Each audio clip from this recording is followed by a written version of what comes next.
Yo, Twitch, what is up? Hitman OJ Dog, thank you for the kind words in the first time chat.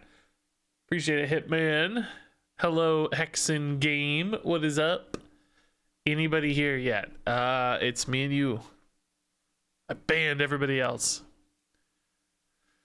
Oh, I gotta ping my Discord. Shoot, I forgot. Here, stream is live. Duels and stuff. Boom. Job done. I feel like I haven't streamed in 2 days. It feels like it's been a year. I feel like it's been a year or more. Hey, Hamad. Hello. Good morning. Good evening here. Good morning to you. What's up, everybody? Guys, look at this. Look at this tweet I got. Oh my god, this has made me the happiest I've ever been in my life. This is the happiest tweet I've ever. Listen, I could win an Emmy for my content.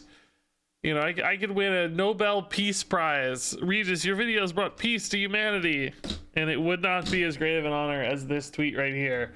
Regis, I thought you should know that my dogs are your biggest friends. They watch your VODs for 8 hours a day while we were at work. This is the cutest thing I've ever seen in my life. This is so funny. They're so cute and nice looking. They look so big. I think they're maybe Alaskan Malamutes. I don't know. Kind of have husky eyes, but their size just looks big. I don't know. Maybe just huskies that are bigger. Maybe a mix. I don't know, but they're beautiful. I'm so happy to know that. It's so funny, the idea that a dog is just watching me all day. They think I'm part of the pack. I think I'm part of the crew, probably. I don't know. Super fun, though. But yeah, guys, late night stream, weird timing, I know. I've been so crazy. This week's been crazy. Just absolutely crazy. I'm saved from endlessly searching for someone to watch on Twitch. You mean one of the various gambling streams or hot tub streams wasn't to your liking? You had to settle for old me? I'm sorry. It's got to be disappointing. Hey, Ramen Rex. That's a good name. That actually sounds like it could be like a restaurant name or something. Hey, Matterling. What's up? How's it going? Let's get a duels run, guys. I realized yesterday I'm almost out of gold. I only have 575 gold.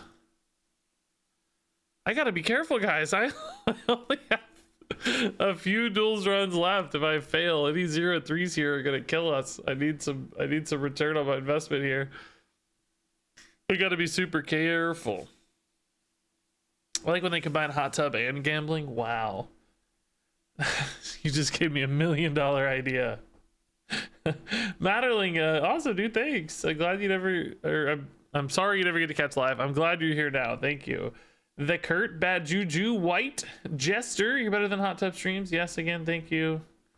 I read that, but not your name. Auto Citizen. A duels passive along the lines of all kills or honorable kills. That's a cool idea. Makes honorable kill decks good. I was looking at some duels custom cards you guys submitted for the most recent custom cards video, so some cool ideas in there. There weren't a ton of submissions. I was kind of hoping more. But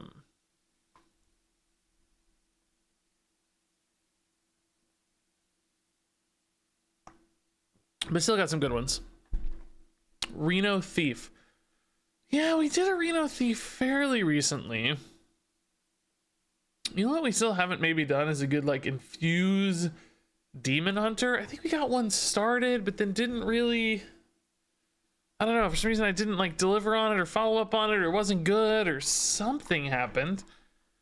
I don't remember what it was. Grizzly Bear with 3 years, dude. That is absolutely crazy, man. Thank you. Welcome back. Big time sub. Appreciate that. What was I gonna do? My head's a little low today. I need to look up Duels, Hearthstone. Google how to win duels.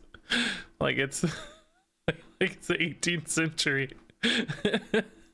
How to win duels. I was just trying to think if there's any passives we could target. You know, we've done a lot of Castle Nathria stuff. I just wonder if there's any passives specifically that would be cool to target that we don't normally target. I still kind of want Be Our Guest. I never get Be Our Guest. Oh, we did do some arcane stuff. That was kind of fun. I don't think we did Reno Arcane, but I don't think Rogue necessarily opens that up. I don't remember which we did. Bitter Cold. Shaman Bitter Cold is kind of a neat idea, but all the Frost stuff got worse. Patty Cakes, thanks to the Prime sub. Oh, the Kurt Shadow Word Void versus Shadow Word Horror. Yeah, that's close. Sneaky stuff there. We did some Invigorating Light stuff. We've done that in Priest, but not maybe Paladin. Did we do it in Paladin? I don't remember. Maybe we did. Inspiring Presence. We could do legendary stuff again. Mech Mage was something we talked about a lot, because I've never really played that much optimized polarity. Righteous Reserves only ever gets played in Paladin. Is there any other class that could utilize Righteous Reserves to such a success? The Divine Shield stuff. Legendary minions. Yeah, we've really explored a vast majority of the passives, haven't we? We're running out. I need lots of suggestions. Hey, stream people of the world who are watching this on YouTube, give me suggestions for what crazy stuff you'd like to see in Duels. I mean, maybe I should actually, what I should do is go back and look at Witchwood cards. I feel like there were still some Witchwood cards we hadn't fully explored as well. I wish you could do this in Duels, but you know, whatever, same difference. I can make it work. Man, Witchwood is forever ago. Good God. There's any cool Witchwood stuff that got added that we could build around, right? Dire Frenzy, Emrys, Dragon Hunter.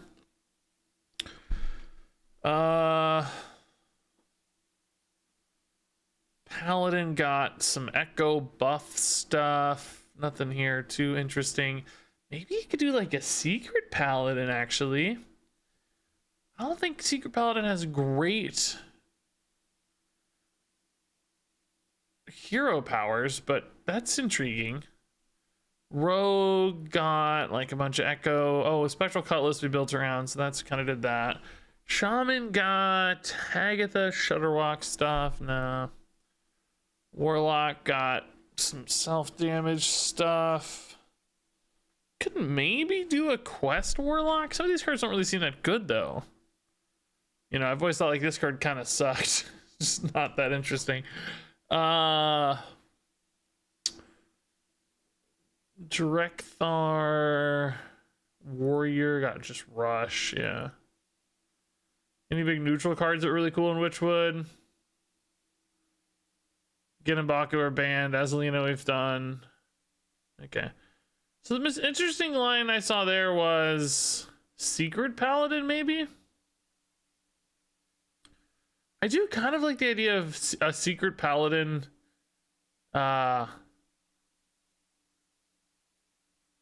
You know, you can tutor a lot of the secrets out of the deck. I guess we don't have Mysterious Challenger, though. Also not sure these hero powers are especially useful for Secret Paladin. Yeah.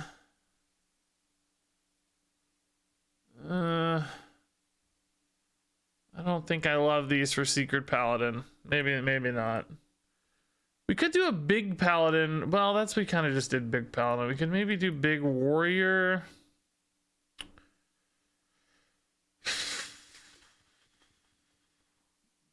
We can do War Commands with Elixir of Vigor. We've been getting offered Elixir of Vigor a lot more reliably lately. I wonder if we could do War Commands with Vigor. It's like it's not good until later, but it's kind of intriguing. We could still run some stuff, but I don't know. I don't really want to do that. A lot of people have been asking for Shaman stuff. Like Spell Shaman, Quest Shaman stuff. We did do Evolve Shaman. I kind of liked Evolve Shaman. Okay, yeah. Is Drekthar any better for Evolve Shaman, though? I don't feel like Drekthar is better for Evolve Shaman. We've done Shutterwalk that didn't work. Man, I'm just not... Nothing here is really catching my eye. Anything we can do with dragons that we haven't done before? Like Dragon Paladin... Pirate Paladin. I'm just trying to look for different angles, you know, something that's a little distinct or new. Pirate Drekthar has probably been done. What about tier 2 passives? Let's look here.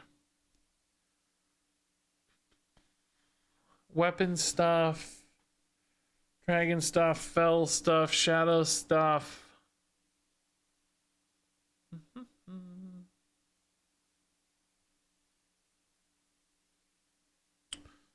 Not feeling super inspired by much right now. I have to say, I'm not feeling incredibly inspired. Secret Paladin was the only thing that really jumped out at me as a fun build, but man, is there enough? We've got Barons, we saw some of that secret stuff. What other, what is it? Holy is like the, you know, what goes with Secret Paladin, holy stuff. It's about all that really synergizes, right? Holy spells.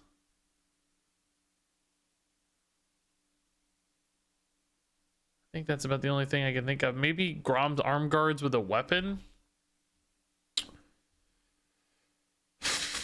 That sounds so boring. I think I'd rather do another Thief Reno. I think I'd rather try Reno Thief stuff again, honestly. Thief Reno sounded more fun.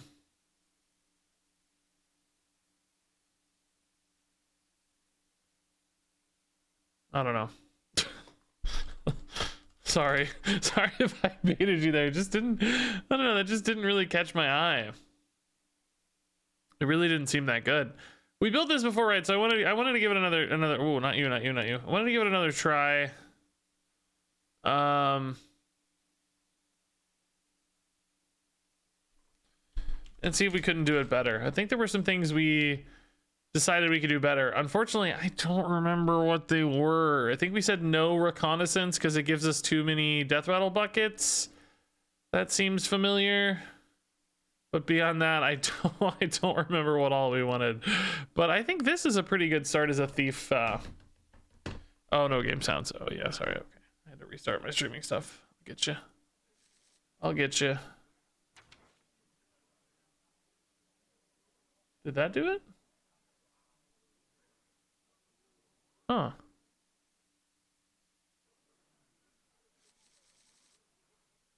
Is that working? Oh, there it goes. Does it seem quiet, or am I nuts?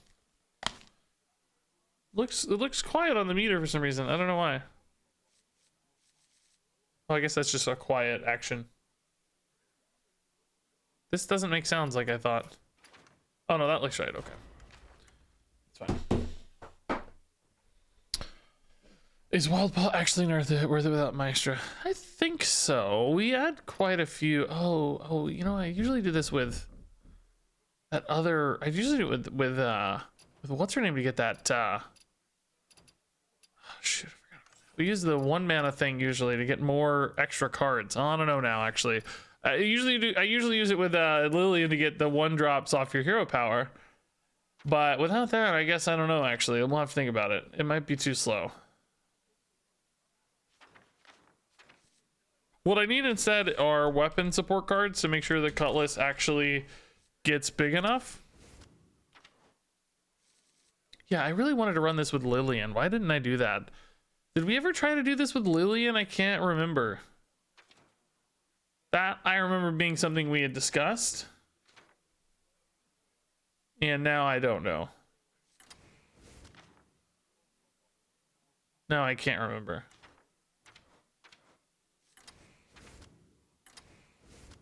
I think I actually wanted to run more poisons than we did last time. I really liked having that poison option. Okay, this looks all right. Tinker seems pretty dang expensive. Is there any cheaper way to do the same thing? Nitro boost, kind of. I don't love corrupting this necessarily, though.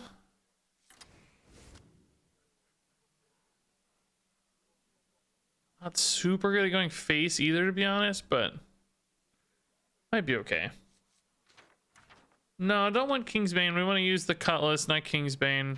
Can't give Kingsbane lifesteal permanently, so want to have that healing, I think.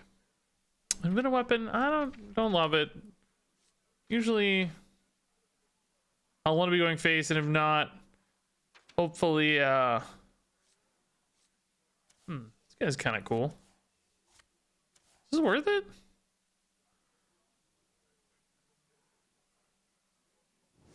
I like the notion that I can swing a Cutlass and burn it out and then just reload. Sometimes that might be helpful. I guess it's not necessarily good though with our buffs going away, right? We kind of don't want that. Hey, Ewok dude, thanks for the Prime sub. 2 months, man. Gold with Quest Hunter. Wow, still playing Quest Hunter. I love it.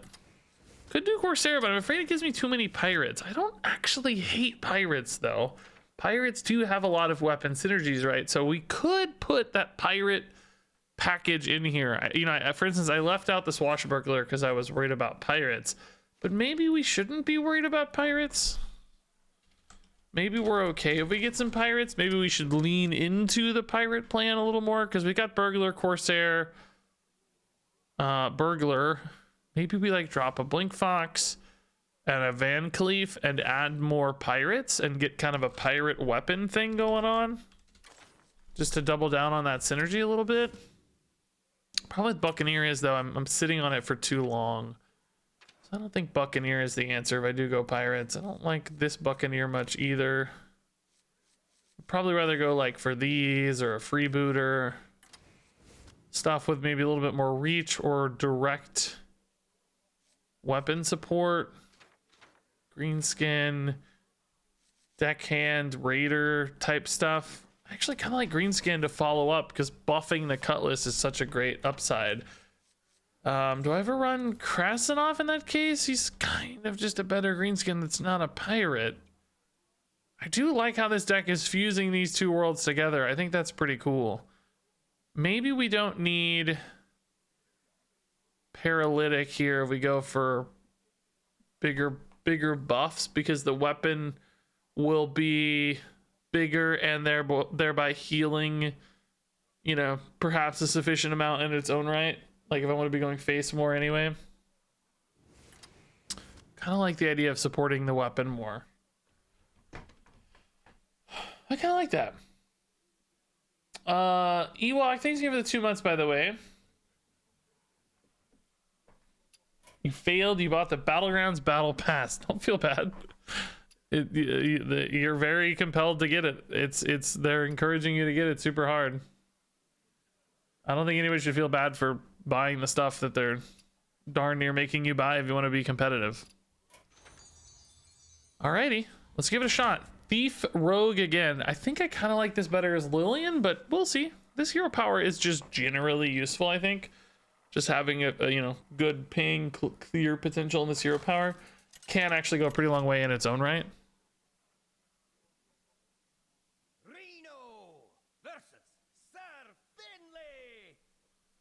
So hey guys, Twitch banned certain kinds of gambling sites. I don't know. I can't keep up with all this stuff. There's been an insane amount of streamer drama and streamer craziness going on. Too much for me to keep up. All right, I think we need much faster openers here early in this run. I think Crafty Lasso is probably one of my better draws. Shiny Finder is fine. I think I'd rather have Lasso, early on to keep up with these minions better because I can't play the Cutlass until 4, but Lasso I can play early to keep up with early Murloc swarms, which we kind of have to assume this is. A little bit tough. Getting, I would say, probably have to just hero power that. Little tough, I think, getting a Murloc matchup early because this is a good deck. And fighting it early is tough. If we could get a bad matchup early, that can help. Although that said, they don't have their like crazy power stuff yet. They're just, I guess Clownfish is still pretty crazy powerful all the time, but Ooh, they whiffed. Oh, that's nice. All right, now a 4-drop's fine. That's fine too. We might just be able to turn face here pretty successfully. They're already at 17. If this 3-1 gets to attack and then Lasso gets to attack with a deadly, that's another 5 we're pumping in on top of the 3. That's already 8. They're effectively very, very low. This feels like a really good tooth as well, though. Don't want to just forego the board, I don't think. This deck doesn't typically have a ton of reactionary plays. Explosive Shot could be good to clear up some Murlocs, yeah. That's fine. I'll go ahead and hit here this time. Next time we'll start turning face, probably. Ooh, Dredge. I don't have any Murlocs, though. So next turn might be Greenskin, if it makes sense. We just want to hit for 7. Use the Explosive Shot to kind of catch up later. Might be, you know, Freebooter, Deadly Poison. Might be an Explosive Shot, I guess. Could definitely be alright. Bluegill Face. No respect for my 3-1s here. Wow, sir. Wow. I mean, this is clean. I wish it were a little cheaper, right? Like, we might be able to do some crazy work. Like, Freebooter here and Hero Power. It's a little bit risky, but, man, the upside is so insane if it connects. Would I still Deadly Poison, or would I save that for a Cutlass later? There's like 7 cards away. Do I take 2 damage now just to fill the curve? I like developing an extra minion and potentially protecting a minion here and just utilizing the hero power while I have it. I think I like this more. Nice. Nice. I'm gonna go ahead and hit, right? They're basically almost dead. So beautiful. Ooh, that's good removal too. Wow. Why not Freebooter Lasso there? The turn I used Tooth? Because Tooth seemed like a really good honorable kill, and I wasn't always going to get lined up later. You know, if I'd known there was going to be Murloc War Leader, sure, I could have held it, but... Lightning Storm. Wow, who could have guessed? I actually weirdly don't have the damage right now, technically. I need Spectral Cutlass. I can definitely Explosive Shot and try to... Well, no, I can't ping my way through it, I guess. I mean, I want an Explosive Shot if I don't have lethal, because the Murlocula heal could definitely disrupt me. I guess we just dig here first, and then Explosive Shot if this is not a lethal, maybe. Since I don't have the mana anyway to hero power. A little bit nerve-wracking though, to be honest. Like, kind of nervous here. Just a little bit. I don't know. Yeah, Storm Hero Power, it's... Actually, is it guaranteed? Oh, maybe it is guaranteed. Oh, it is guaranteed. Yeah, Storm Hero Power is guaranteed. I was thinking there was health left on board, but that's fine, because if we hit the health on board, we refresh anyway. Well, we can just do that this turn then. Same difference, I guess. There was a 4 and a 3, right? So yeah, it is guaranteed. Yeah, I should have done this last turn. Even with health on board, it doesn't matter. Okay, cool. Glad we got a Murloc win. That's a tough one to win sometimes. Having some of those early reactive cards really helped keep things in check. Miss Lethal. Yep, we talked about it. Hey, Fez Tooth, 6 months. I don't know why you didn't do that. Because I didn't see it. You guys are real special tonight.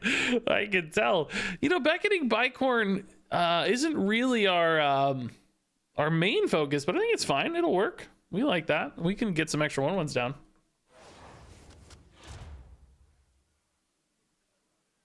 Okay, weapon synergies are nice. Ooh, do we take thieving synergies or more pirate weapon synergies in the short term? I know from last time it seemed like reconnaissance opened us up to some death rattle buckets, which I don't mind necessarily late in the run, but I might want to hold off on this until we get our second passive to make sure we don't get like a random mummy magic eating a passive slot. I think I'd rather go here to start. Card draw's good, deckhand's fine. Deckhand better, of course, with the Beckoning Bicorn, so getting a little more pirate density could be cool. Hey, Vox Populi, man, thanks for the kind words. That's nice. And Wild Bill, thanks to the 17 months. Any mini set release date predictions?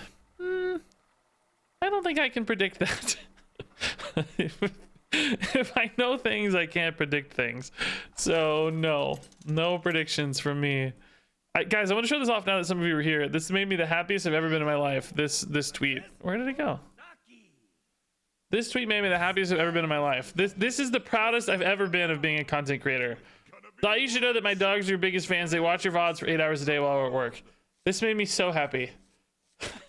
This made me so happy. Look how cute they are. They watch my VODs. Hello, doggies. I wish I knew their names, although that might rile them up. They're so cute. I wanted to show that off since you guys, in case you guys joined late. They're so cute. I like this curve. It's fine. I think it's okay. Mini set theme predictions? I actually don't know the theme officially. There were some like kind of leaked artwork things on Reddit that sort of suggested a trial of some sort, but I don't know if that's gonna be like the theme or not. Usually it's based on like a raid or a dungeon inside the area lately. You know, we had Dead Mines and we had Throne of the Tides and such. But for Nathria, Castle Nathria is the raid in Revendreth. So they might have to borrow something else, which like Torghast, I think, is like a roguelite thing they had in all of Shadowlands. Trial at Torghast, yeah. Imagine you visit the dogs and they recognize you. Oh my god, dude, I'd be so happy. I was talking to the wife the other day how I've talked about this before on stream, I know, but I've been bitten by dogs 3 times in my life now, 3 separate occasions. Man, it's like if you could snipe a hero power here, you'd feel like a god, but I don't think it's time for that yet. I'm gonna get a cutlass going, or a lasso. So you know, in theory, I could be nervous around dogs, and I'm usually not nervous around dogs. I still love cute dogs. Like I still want to touch dogs and pet dogs, despite having been bit 3 times. So I don't know. I guess I would welcome it. Is the moral of that story. I don't know if I really said anything there, but I think I would welcome it. Is the idea.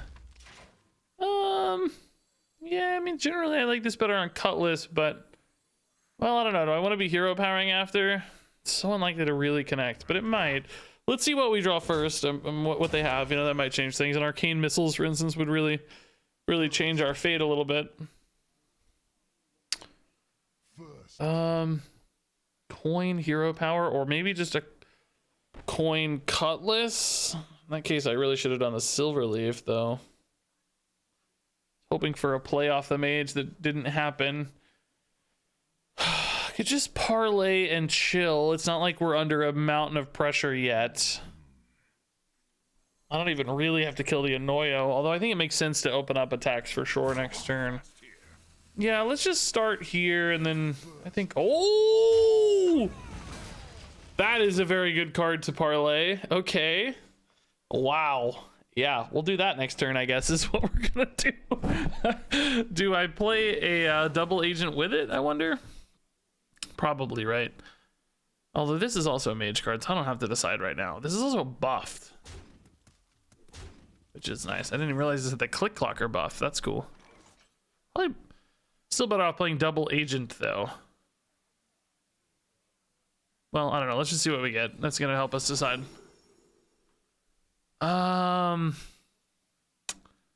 Yeah, I mean, Neth Randomness is just big. I don't need to wait on him. I just take the 0 cost here and make an 8/8, right? I think that's totally fine. Let's just go big here. Let's try to win the board. Just overwhelm here. Make sure we don't fall too far behind if they get like mecha shark pings or whatever. Want to make sure we're still healthy on board with a lot of bodies. All right. So I could have attacked first here, but I think we know what we're doing. Wow. Dude, this is gross. It's a good follow-up turn, honestly, as well. All right. So this is a monster board. I like it. Waiting on our cutlass to kind of restart our weapon plan, probably. Ooh. That's gross. Didn't get offered one of those, sadly. Hopefully here I just have enough stats to both kind of withstand any Mecha Shark pop-offs and, you know, trade back in or maybe go face, although I don't think so. I think we want to kind of try to beat back one wave of the Mech Mage and then turn face. Ghosty says, I have a birthday today and this is the only day I can have some ego. I hope you guys have a good day. Oh, thanks, Ghosty. I'm sure you have lots of reasons to have some ego, though. Hope it goes well. Oh, wow. Divine shields on both. What a baller move, dude. Not even really that mad. That's just insane. Yeah, I mean, I guess we just play the big guys here, right? Just do it again. I think, unfortunately, we have to kill the Mech Warper. I don't think I kill anything else here. The trades aren't so spicy. I mean, this is like kind of spicy with a ping, but I don't want to give up 8 face damage. And I mean, I could like hit that, but same difference on the back end. I don't know. Let's just create the checkpoints here, right? Let's say, hey, figure this out. This is still a monster board. So no Mecha Shark was the good relief, I think, there. If I had a weapon in hand, I probably would have gone face with that 6 and said screw the Mecha Shark, but I think this is safer for now, for sure. Hey, Warioni, dude, thanks for the Prime sub. Okay, man, do they have like a flame strike or something? What is this trade sequencing? Oh, mothership. Okay, that makes more sense. Still not anything crazy here, though, and I still have, what, 11 coming back at them here? Ooh, Cutlass. Ping is probably the play here. Do I trade it all to make these pings like really spicy? Or do I just hit for, what is this, 11 and 2? Man, I feel like I have such a card advantage here that I should trade a little bit. I think I should try to make these pings really spicy, basically, is the moral of this story. I hit this or not is the question.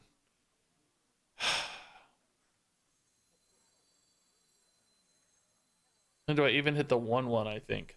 How much spice is too much spice, I think is the question here. I mean, popping the shield on this just really isn't that relevant. I do like this having the shield gone, but I just don't heal. I mean, all right, I'm gonna just go like this and see. Good start. Great. Okay. If this gets popped and doesn't get hit, I think I just go ahead and clear it, actually. Just kind of be safe here. Again, I think we're favored in the long game. I don't actually have like a lethal setup yet, so it's a little bit risky to not put in some damage to make sure I'm closer to those breakpoints, but I have Tooth in the deck. I have Deckhand in the deck. I have Deadly Poison in the deck. I have Freebooter in the deck. So all in all, you know, I have ways to get extra reach as long as I'm not dying on board. I'm a little bit worried about like a Gaia on 8, or actually I guess it could have even been this turn with whatchamacallit, but apparently it wasn't. So let's see here. How much damage are we looking at? Oh, this doesn't even buff attack, does it? Shoot, that sucks. Krasnov maybe to kill an automaton would be cool. Maybe just push 8. Could try for a cutting class lethal depending on what we find. No, nothing would be cheap enough post Krasnov. If I don't play another class, I'm losing out. Well, not with Krasnov, I guess. 7. Man, you kind of hate to leave a Mech Warper alive too, though. That said, I mean, how many cards do they really have? It can't be that scary, can it? Hero power unlikely to do much work here. Do I ever hit Mecha Warper with my face? I just don't think so. It's so crazy. It just might work. I think we respect the guy that scales more than the guy that discounts, because they have plenty of mana anyway, right?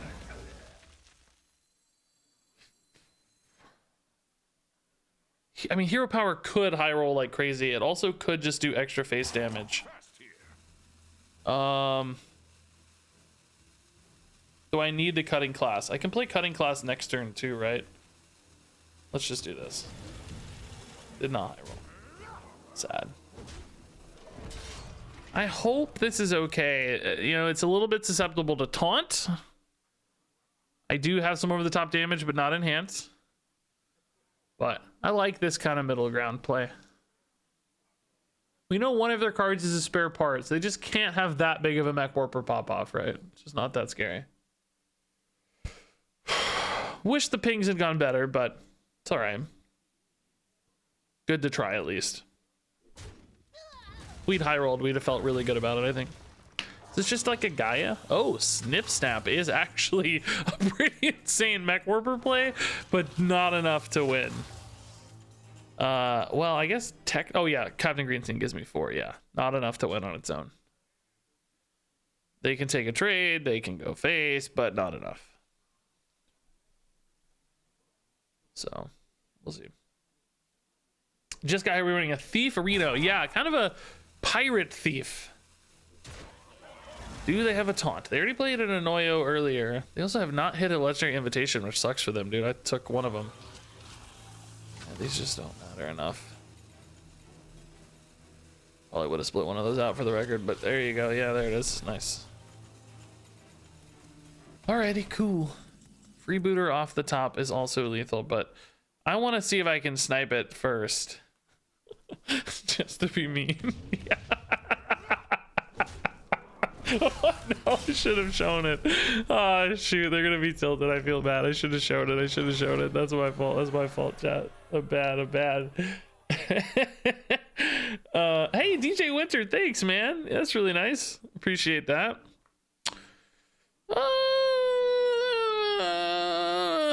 I don't love any of these that much for our deck, right? Royal Gift is just kind of expensive and awkward. Top Hat's kind of cool with the patches, which, by the way, we didn't... Did we not make a patches that entire game? Just occurred to me.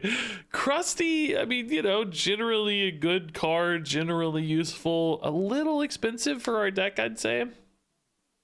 In theory, the Top Hat makes the most sense, but surely Top Hat won't give me death rattles, right? It won't give me death rattle stuff, right? Even though it says death rattle, it's not an actual death rattle card. I don't think it will. Let's take Top Hat. Patches. We're gonna have a fancy gentleman patches. Patches gonna be wearing. He's trading his pirate hat for a top hat. That's gonna be great. Yeah, this is pretty good. We like pirates. We like weapon synergies. Okay. I mean, the weapon synergies aren't perfect for us because we don't have enough yet, but it's okay. Well, there's gonna be a game where I have a bunch of weapon synergies and don't have one of my weapons, but I have 3 chances to draw weapons because I have 2 weapons and I have the weapon tutor guy. We didn't get Grom's arm guards, which probably would have been an even better way to go, but that's okay. That is quite all right. 2-0 start though is pretty exciting, I think. Top Hat early is a very powerful card, but without a good pirate activator, I wonder if it's worth it. I guess we could maybe just tempo the freebooter on turn 2 to get 2 bodies and, well, I don't know, Worgen, Top Hat. I don't know. I really just want like a swashbuckler, right? That's the play.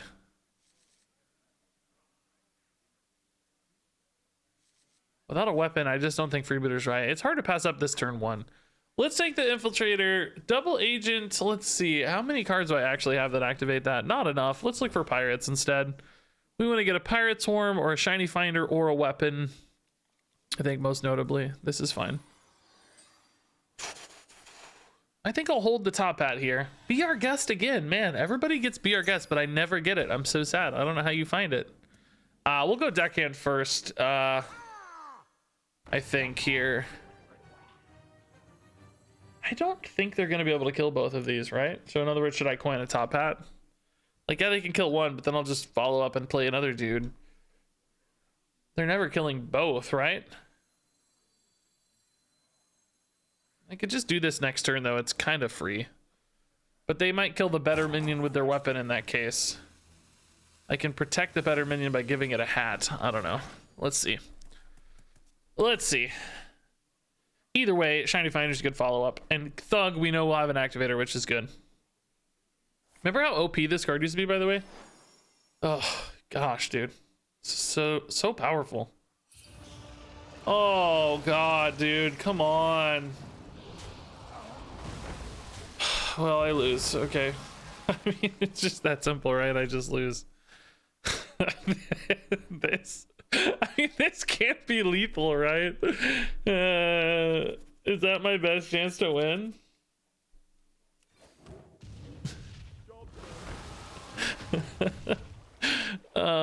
Wow.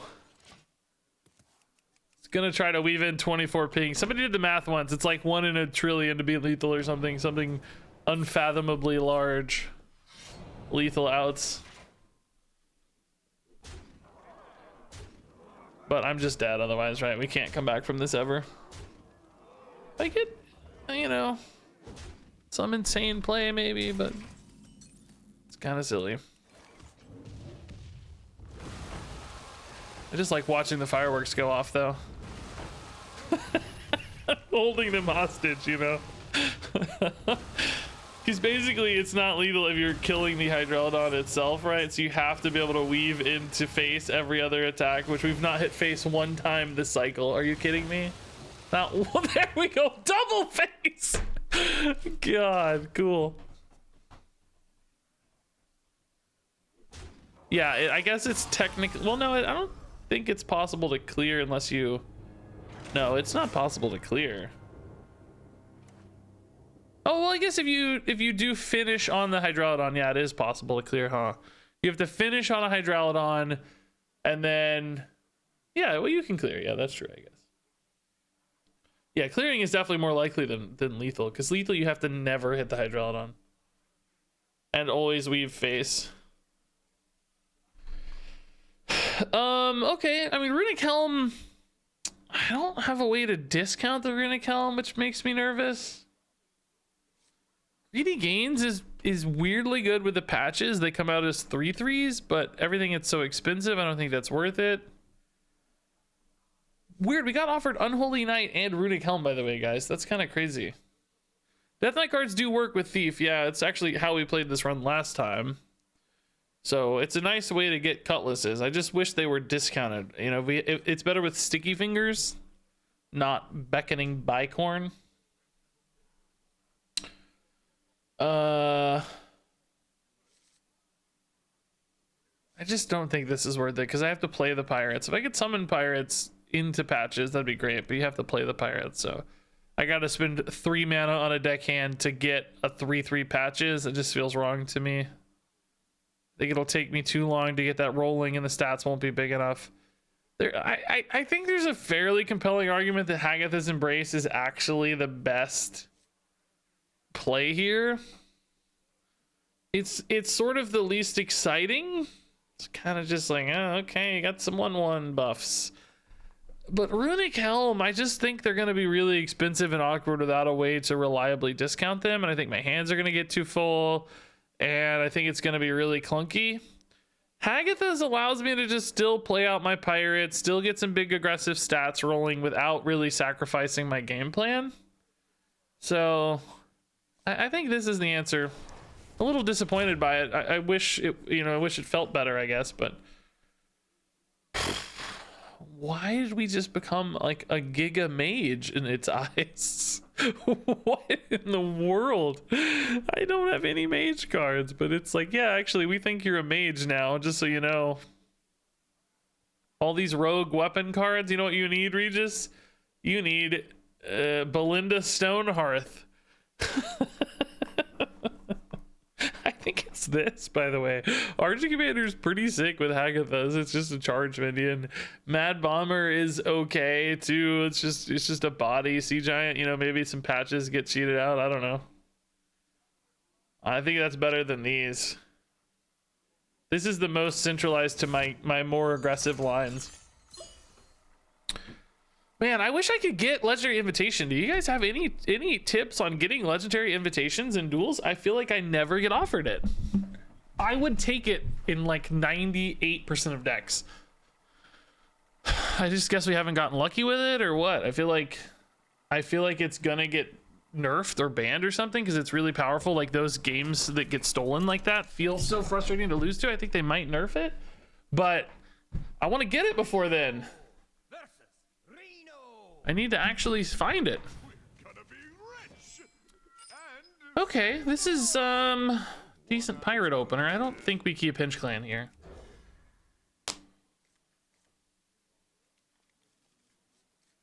Ugh. Wow. That is a fat hand. Okay. It sucks because you don't want the big minions early eating all your Hagatha buffs. I'm gonna lose half my buffs until turn 7. Maybe I'll get a Sea Giant sooner, but that's hard too, frankly. It's not that easy.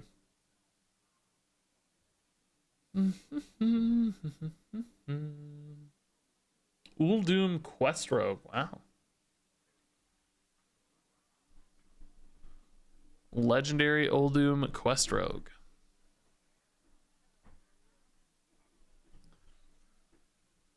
Nigel. Thinking about how many Reno's magical torches he's gonna draw.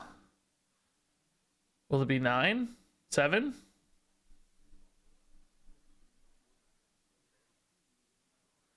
So I think the bucket system is too well tuned or not tuned enough. I think the answer is both.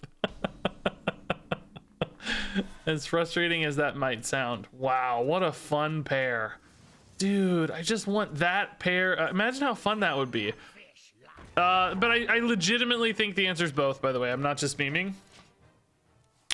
I think when it's working and you can and people build a list that predicts it, it works way too well. And then for any other deck, it works way too badly. It's basically got a feast or famine problem where it's either really optimized and always works, or it does utter garbage. And basically there's not much in between. I wish they kind of pulled both to the middle. You know how many times I've tried to grab this? Are they AFK? Let's hope so, dude. I want a free win. I will take all the free wins. You know how many times I've tried this, guys? This is my favorite of all the... It's my favorite of all the board interactions, I think. It's so fun trying to get the gym. I just want to yip yip.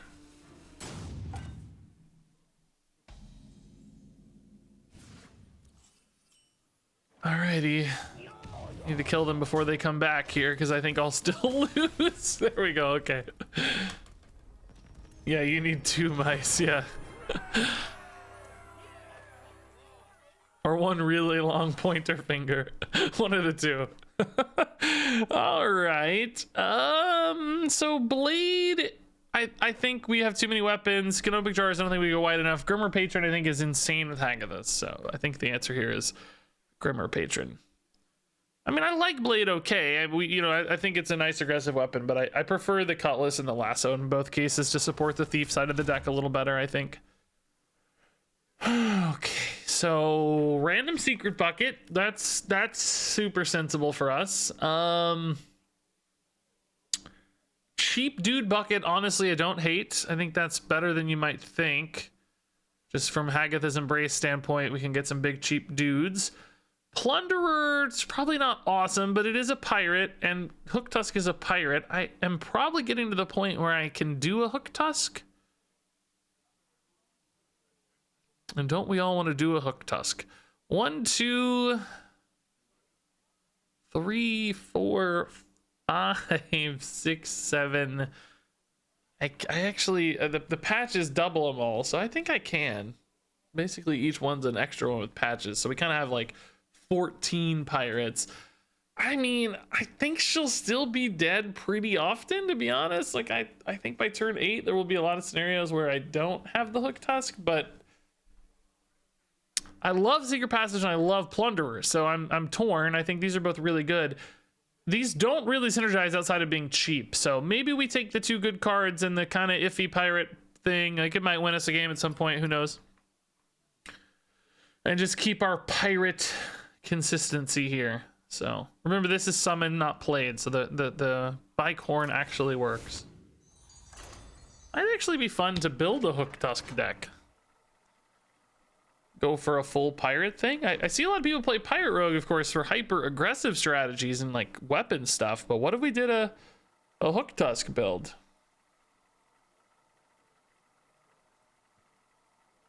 I'm intrigued. Somebody's gonna have to. Okay, I'm picking a name in chat. Your job is to count the pirates. I think Hook Tusk actually tells you, but I don't care. I need I need someone. Maybe she doesn't. I don't see a counter on there.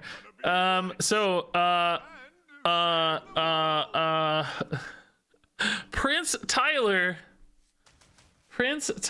your job is to count the pirates.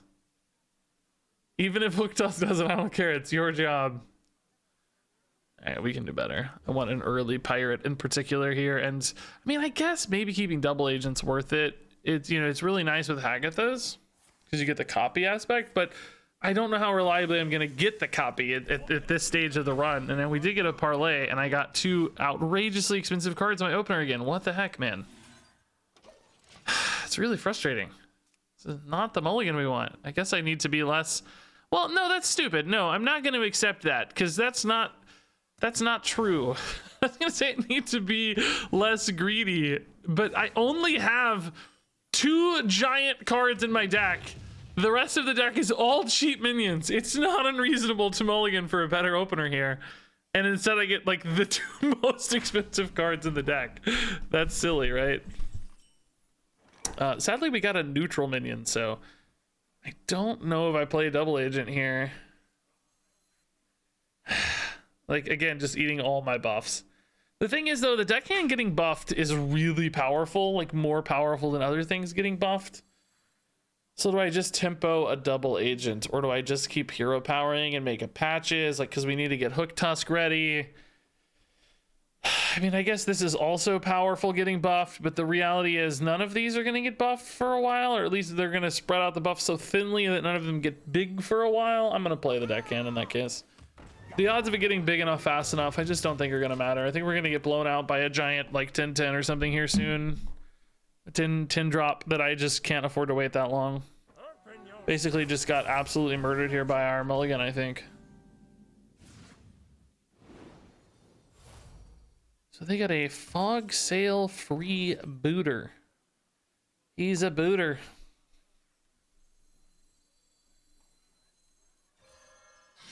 That is 2 more pirates for Hook Tusk, which is cool.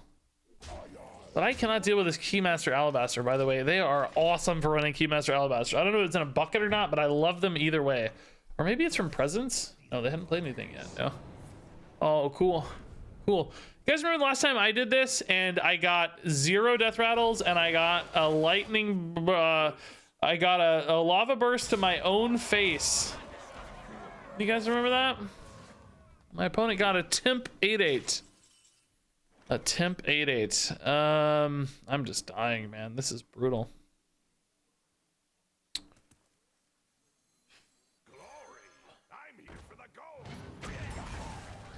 I mean, is it worth it to plunder here? I'm actually gonna get more pirates if I wait a turn because it's first pirate each turn.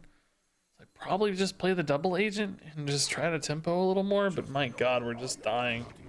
I think we're just gonna die.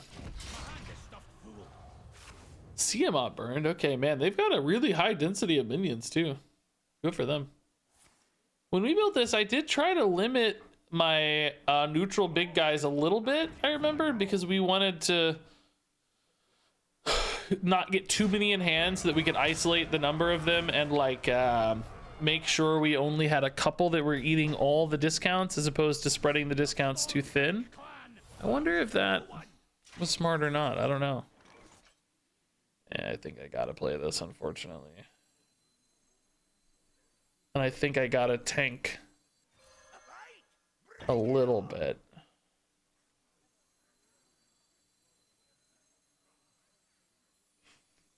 Give me that. Look what I want. No, maybe I don't actually tank a little bit. I think we just trade in the patches here. So 2 left. Please God hit. Please God hit. Okay, hit. Oh, this one's all that matters. Okay, nice, nice, nice. Perfect, actually. Wow. All right. Okay, we're actually not totally dead. Somehow. I mean, I think we're still behind, but we're not totally dead. I don't know how. This is a monster play if we can get it, but I need one more pirate off the top, basically. Oh, wow. Trading the Alabaster into the 3/3. That's cool. That's a really high threat unit, you can tell. Oh, hey, the first mummy magic, and it's brutal. Okay, not a pirate, and this has hit literally nothing, right? So I think we just have to mutate this here to get a biggest guy we can. Wait basically a minute for the pirate. Oh, of course. God, dude, that's so annoying. It's just full of giant stuff, probably. And I hit my guy. Yeah, here. Oh, check out all my 10-10s and 8-8s, bro. Oh, you got a 3/3. That's amusing. How hilarious for you.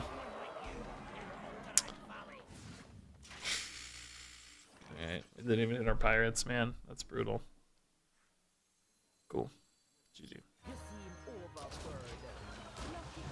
Really just died on the mulligan there, man. That's tough.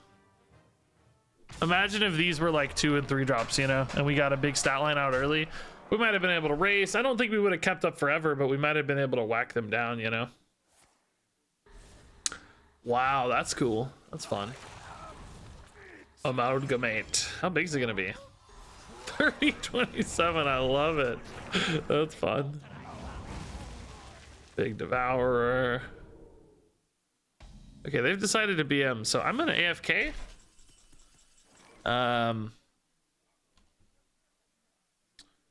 We're gonna check out Hearthstone Reddit. Hearthstone subreddit. They obviously wanted to spend some time, so we're gonna let them. I can't even hear the rope, so I have no stress. I have no stress. Macaw is broken. Still better than facing Res Priest. What does it say? Me waiting for my opponent to set his health to 40. They did have lethal, right? I'm not just return BMing. They actually had lethal, right? They amalgamated before they killed me, right? They absolutely did. They had like 35 damage. Me waiting for my opponent to set his health to 40, shuffle 5 random legendary minions, shuffle 4 Cthulhu pieces, do a Murloc dance, and dual Hogger before being able to take my first turn. Yes. I love the early start of game effects. I don't play the same deck, so. If this makes YouTube, I can't wait for this to be in the middle of the video, yeah. Mini set waiting room, who else is ready for the finale? This Sopranos? I've never seen it. I've never seen Sopranos. I probably would like it, I think. But oh, there was a cool post about this, the Mercs UI progression.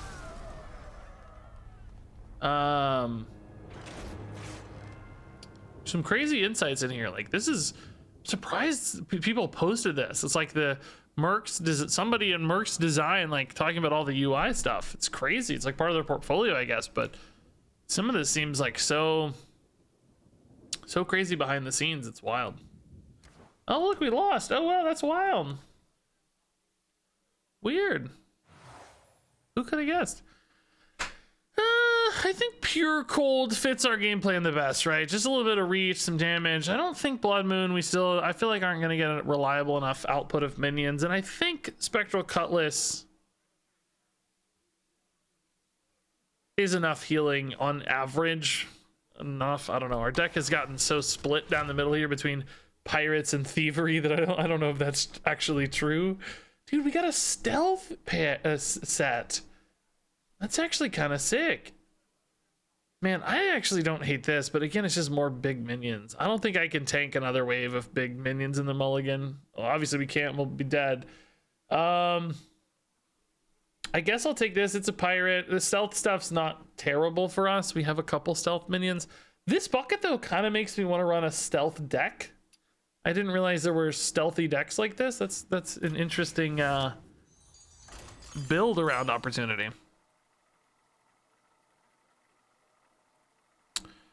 You think we should be able to pick what pack we get from entering duels and arena runs? Sure, yeah. Sounds great. Sounds great. Yeah, stealth Haggath is awesome. That would be a great, if we did go like for a full stealth build, that would be a great like stealth and charge thing. Ooh, Grimmer Patron getting buffed with Haggath as early is very nice. I don't think I keep the rest of these. I do risk getting other minions that will steal the Grimmer Patron buff, so there is some logic to keeping non-patron cards or non-minion cards in this mulligan, but ultimately I do want to play things, because if I get ones or twos, I'll just play them anyway, so it won't really matter. They're not going to absorb the buffs anyway. It is best to actually have 2 minions in hand for Haggath, as not 1, but I'm not going to hold a 1-drop for that. This might be a minion anyway, so we'll see. These are both excellent buff targets as well. Wow, really, really nice. Crushing Wall is unlikely to be very relevant, I think, against a druid, but this hand is currently just perfect. Another happy guildie.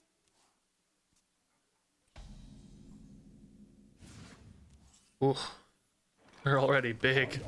This is gonna be 2 6/6s. That's crazy against druid early, honestly.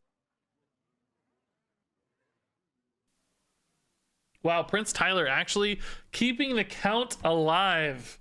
I tasked you with the impossible goal of counting all the pirates, and by God, you've counted to 2. That's better than I count sometimes. Oh. Some guy on YouTube the other day accused me of like running some particular, like I don't remember exactly what the details were, but he gave me this like really oh, this missed its buff. He gave me this like really conspiratorial like he thought I was like manipulating viewers to do something. I forget, something to do with like the rune stones, or I don't know.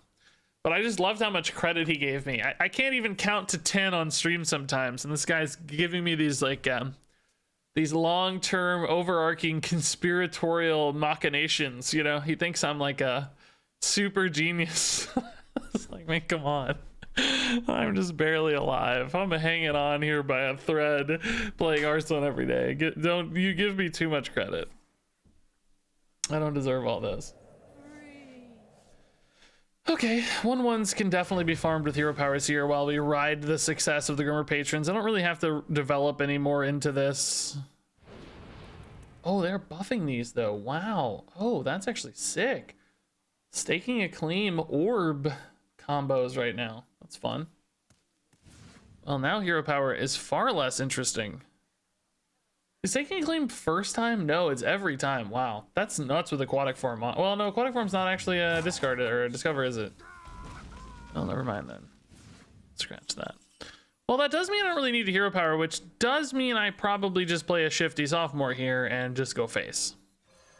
A little bit risky against druid to leave minions out. They do sometimes have those Savage style effects, and of course these can get buffed by more discovers, but I'm gonna assume that risk is somewhat limited here, because they would need 3 discovers for 4 mana, and even then, you know, they don't even kill all my minions, just take even trades into 3 minions. So I think pretty limited risk.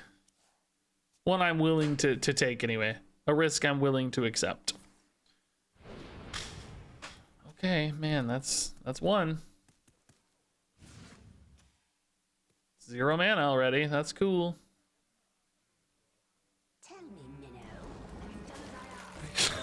Okay, I'm getting a little uneasy.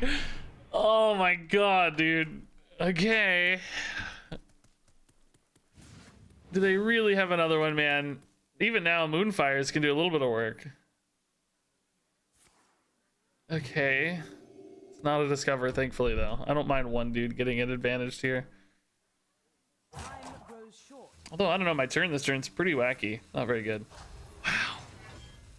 Bark skin, too, huh? Jeez, bro. You kill one or soften up two, I wonder. Oh, well, of course you got the Moonfire. Yeah, that one's easy. I think you soften one up, right, so that the next one's not good? Oh, no. I ever take 15 to face, or do I have to start resolving this board a little more? Shoot, I kind of want to get a spell burst here. Secret passage is iffy. Man, they really did. They really did do a lot there. I'm gonna get 2 more 5/5s though, right? So I don't have to totally go insane. If I hit face for 15, they're at 13. I have this Argent Commander in hand that's hitting for 6 only. Deckhand's not even really active yet. Ugh. Really not my favorite, man. Ugh. It's kind of left me in a weird spot. Kind of regretting it a little bit, to be honest. Lasso seems good. Could try to snipe a Lasso hero power. Oh, Scimitar is just crazy damage. Well, it's not better than Lasso, though. Let's go ahead and hit face here. Again, this is a lot of a risk, man. I don't know. I'm almost dead. Shoot.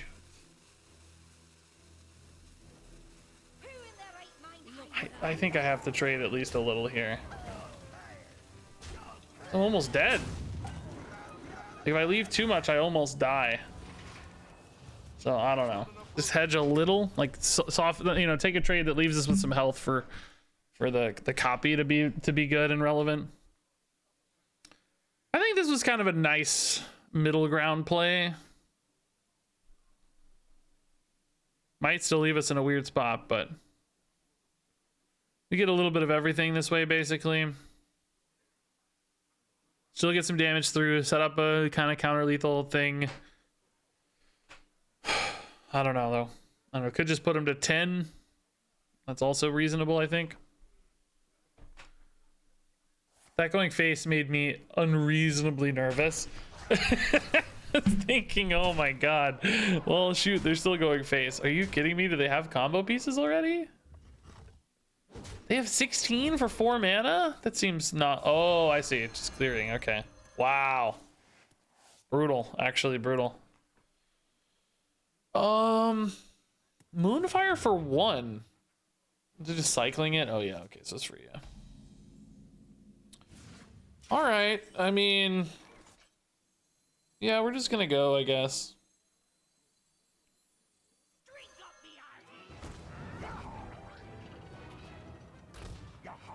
I don't think... Oh, he got pulled out of the deck because of the Psychic Scream. Oh, that's insane. That's hilarious. Do I ever hold the deckhand for these Power Word Fortitudes as like a burst damage play? Or do I just get him in play now? What does he really do in play now? Next turn I could play him with the Commander as well, but that's 9 and 4 is 13. It's not quite there yet. I mean, this is just worse than this unless I somehow magically generate a billion spells. It's 8 with Southsea deckhand. Okay. I think I'm just gonna send it for now. Since I have another charge minion, I don't think it really helps a lot as far as absorbing buffs. I mean, technically it increases the odds a charge minion gets buffed, but I'm not sure I'm ready to turn the corner on the Argent Commander yet, so I might just kind of be floating mana here for nothing if I don't play it. Gardener. Okay, they got 5 mana back. That sounds like a Nourish. Maybe Orca Dude. Oh, it's just that Fortitude again. Oh, that's not too good. Gonna try to chain some Moonfires to clear, maybe?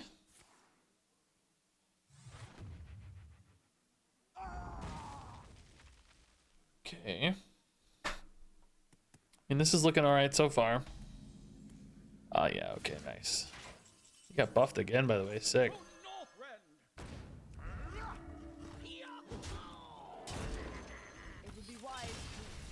Naga Giant was in hand. Wow. It was only... Wait. Oh, no, that's for me. I was like, wait, there's this 19? That can't be right. No, that's for me. That's for me. Yeah, we don't need this. Okay.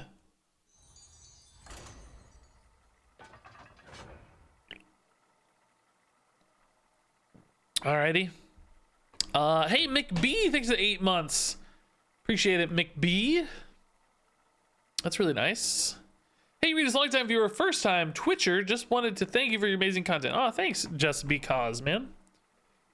That's really nice. Rickety Ron says, I mentioned you in a tweet you'll never read. That feels like bait. Feels like a bait.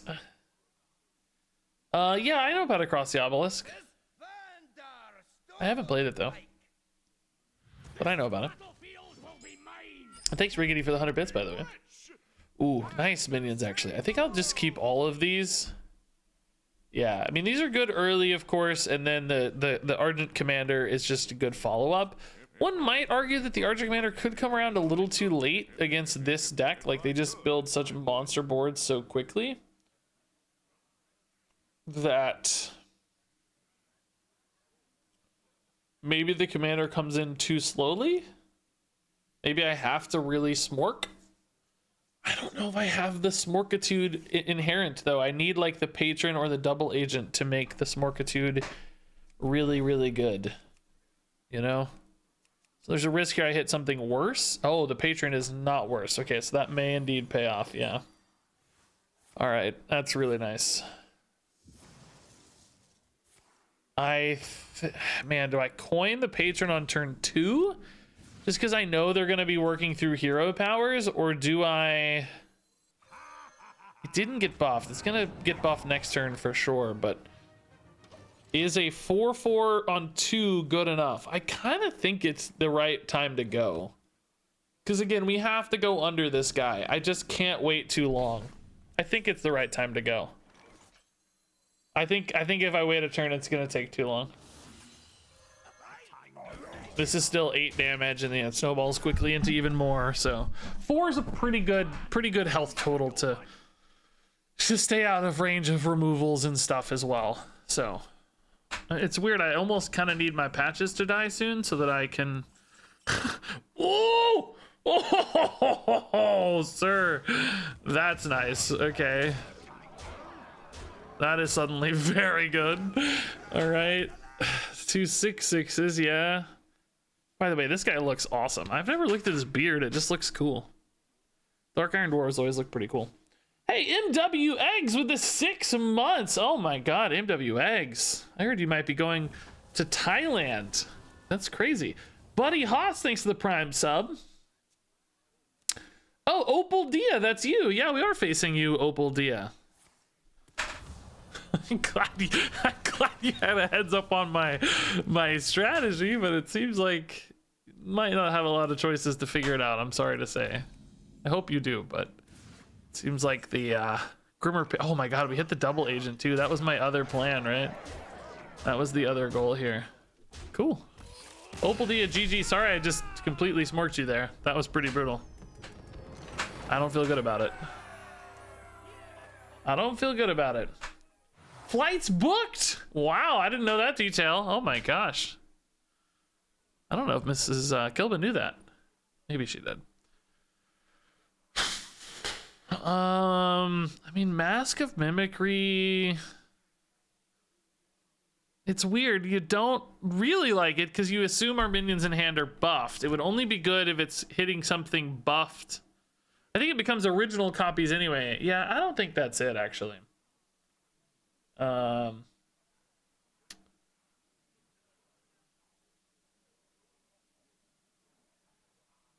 Wait, Opal Dia, you were the one who BM'd us earlier? You're kidding. You're kidding. You were! What a twist!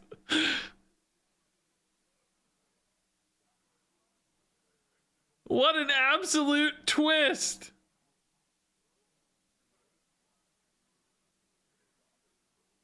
Unbelievable twist. Yeah, you put us to 1 and then played. You didn't know. Yeah, you put us to 1 and then stopped attacking, cast Amalgamate, and then Insatiable Devour and Cloak of Shadows. So I AFK'd. It made you wait on the rope. And now we fight you again and you're here in chat. Well, I'm glad I got my revenge at least. Oh my god, that's great. That's funny. What a twist, dude. I can't believe it. Oh, it's all a good fun, Opadia. Wow, what a twist though. That makes this a fun video for sure. I think Vampiric Fangs is the answer here, by the way. I just don't think Coin Pouch, like random minions, we just don't care. Like, yeah, this gets better, sure, but we're not going that long into games. I'd rather just draw good stuff. I think Fangs is just a good card. Just some healing removal. Like, we know Fangs is powerful. Just not risk it too much. Okay, well, we're obviously not a mech deck. I mean, you know, Snip Snap is good with buffs and stuff. That's fine. Like, if you got all these, I think you'd be pretty happy. But otherwise, I think, you know, just the damage on Eviscerate and Scimitar is probably something I care more about. Foxy Fraud, I don't really have a lot of combos. Arcane Giants, I mean, no. No. I just can't believe that twist, dude. I think it's here. I just don't love it, but it's the most synergistic, I think, for sure. Hey, this is a pretty good little 5-win deck, guys. I'm not too upset with 5 wins here. That's not bad. We need quite a few more to turn this into a YouTube video because it's been pretty short so far, but still a pretty good little run. YouTube videos are doing bad, by the way. It's not just me. Everybody's videos are down like crazy right now. This is clearly a lull in Hearthstone excitement. No question, we've hit a lull. Although my VODs are doing really well, I have to say. My VOD channel is going to get 500,000 views this month, guys. That's crazy. Unless something falls apart, you know. But assuming current paces or even a little worse, it should be well ahead of 500,000 views. You know how insane that is? That's crazy. That's really good. Okay, we can probably take a more safe mulligan approach here. Not as worried about getting like blown out by this one, so I don't need to like greedy mulligan for, you know, Grimmers or whatever.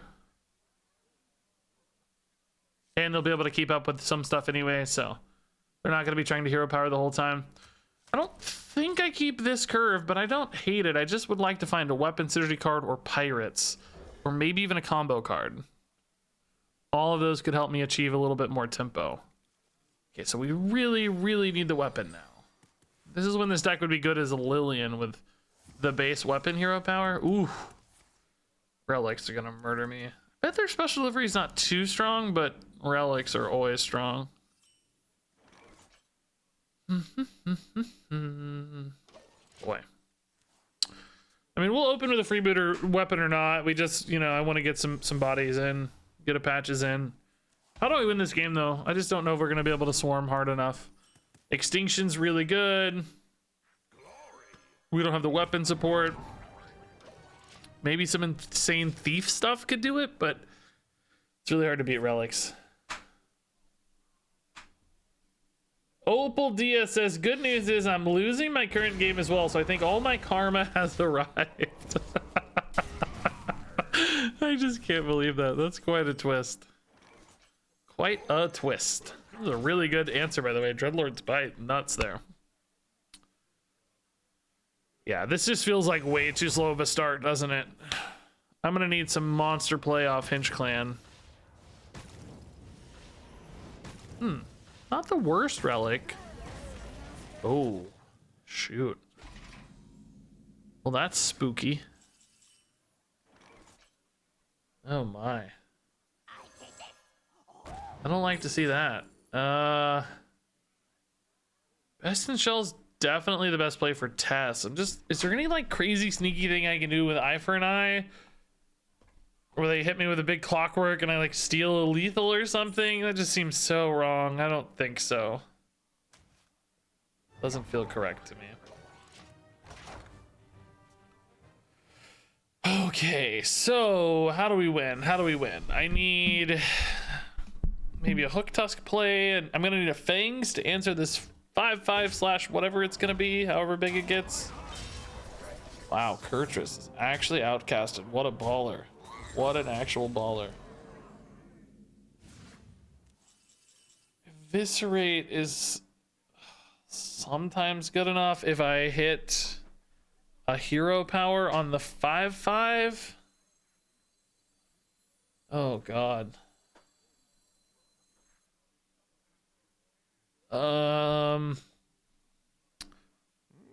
I guess the question is, am I better off eviscerating first so that I can carry the ping over, or do I take a different line if it misses? I don't think I'm taking a different line, so I think I might as well commit. Do I have any mana left though to do anything cool? This makes this 0 anyway. I could do like, oh, I guess I need it to be for hero power. What am I saying? It's all the mana I have. All right, baby, come on. We need this one. We need this one. Come on, baby. Nice. Very nice. Okay, that helped. That helped. Tess is gonna have at least a best in shell, which, I mean, that's not that's not particularly remarkable, but you know, at least a best in shell. Could be worse. I think this is a fine turn 6 play too, for the record. Just kind of big and annoying and does something. I'm not actually saying we're gonna play the Tess yet, by the way. Just thinking about it. Man, a weapon would sure open up this hand a lot, dude. I could get cool cards out of it. I could get oh, does that mean they can whiff here? Yeah, actually it does mean they whiff here. Yeah, wow, really lucky rolls for us there. I still don't think we're favored to win this game, but we're getting some favorable RNG so far. I think they might should have hero powered first for breakpoints. I don't know, I'm too lazy to figure that out, but they may have been too lazy as well. Dude, I hate how consistent this is. It's so gross. They just get 47 relics. 4 left, unfortunately. Yeah. Dude, they're really trusting this brand, and the sad news about it is I can't punish it somehow. I just don't have the cards to punish this right now. That's sort of wild.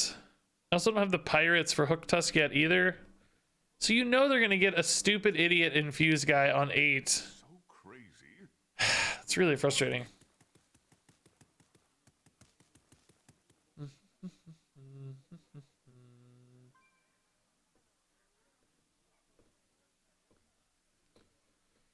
So annoying. Gonna get Relic of Extinction here like crazy if they actually have the turn 8 Zymox. The Tempo brand was a good play, by the way. Baller move. They just kind of trusted I didn't have removal, which they lucked into the fact that that's true. The deck has it. I mean, we have Krasinov, we have Commander, we have Scimitar, we have weapons into pings, we have Vampiric Fangs, we have Mad Bomber Ping, Prize Plunderer. I have quite a few ways to remove this sort of card. We just didn't have one now, so it really sucks. Just brutal. So their board is basically full of enormous dudes. Their hand is full of enormous dudes, and we are dead. I don't have a board clear for this at all.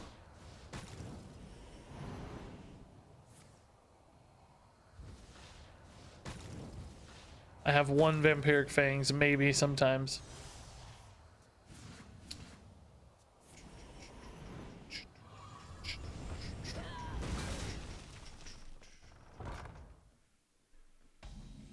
Okay, I need to magically make a wand. Just magically generate a wand of disintegration.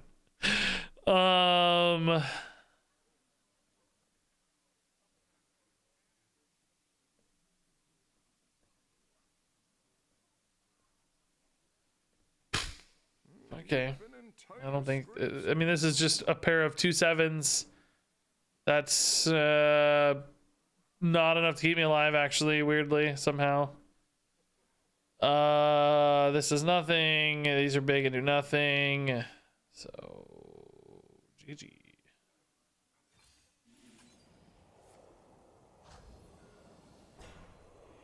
You got this, Sea Giant. Go get him, buddy. I believe in you.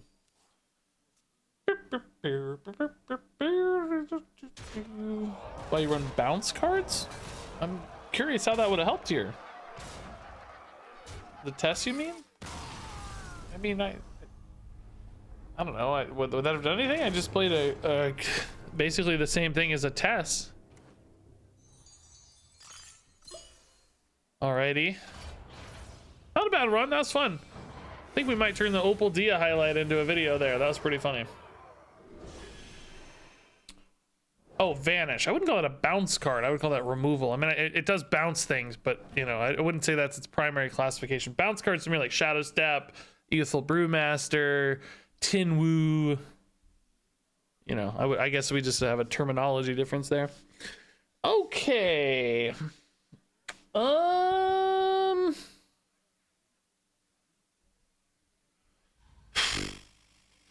Let's see. So that was actually a decent highlight video, I think. Well, I don't know. Was it? I'm not sure. The Opal Dia twist. I don't know. Losing the first game and then, I don't know. That's gonna be a lot of work to turn that into a video, I think.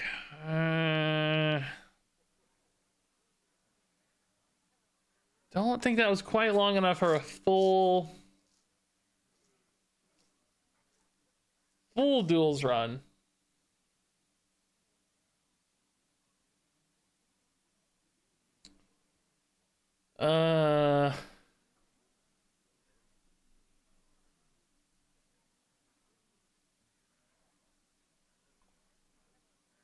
I'll think about it though.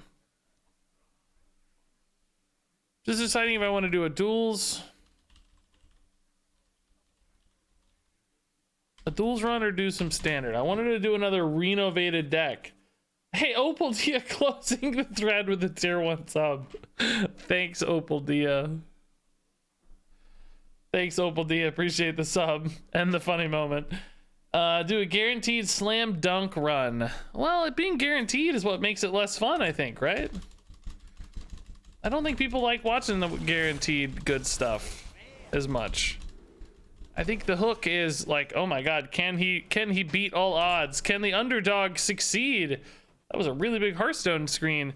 Can he overcome, you know, it's like, you know, you don't want to watch like, you know, imagine Frodo is some like 7 foot tall barbarian god, and as orcs run at him, he's just slopping heads off and he's just shooting lightning, and he just like snaps his fingers and the entire orcish horde disintegrates into thin air, and then he walks up to Sauron and he smacks him in the face, and he takes the ring and he bites it in half and he says, ha ha ha, take that. Actually sounds pretty cool, but but you know what I mean? But it's not like the hero's stories of it. You kind of want you want to see the struggle, you want to see the challenge, I think, a little bit.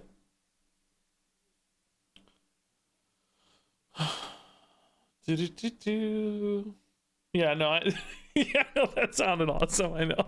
I made it sound super cool. But you know, that sounded super fun.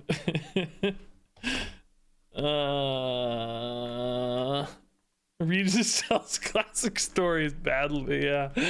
Yes. By the way, I watched the first episode of Rings of Power.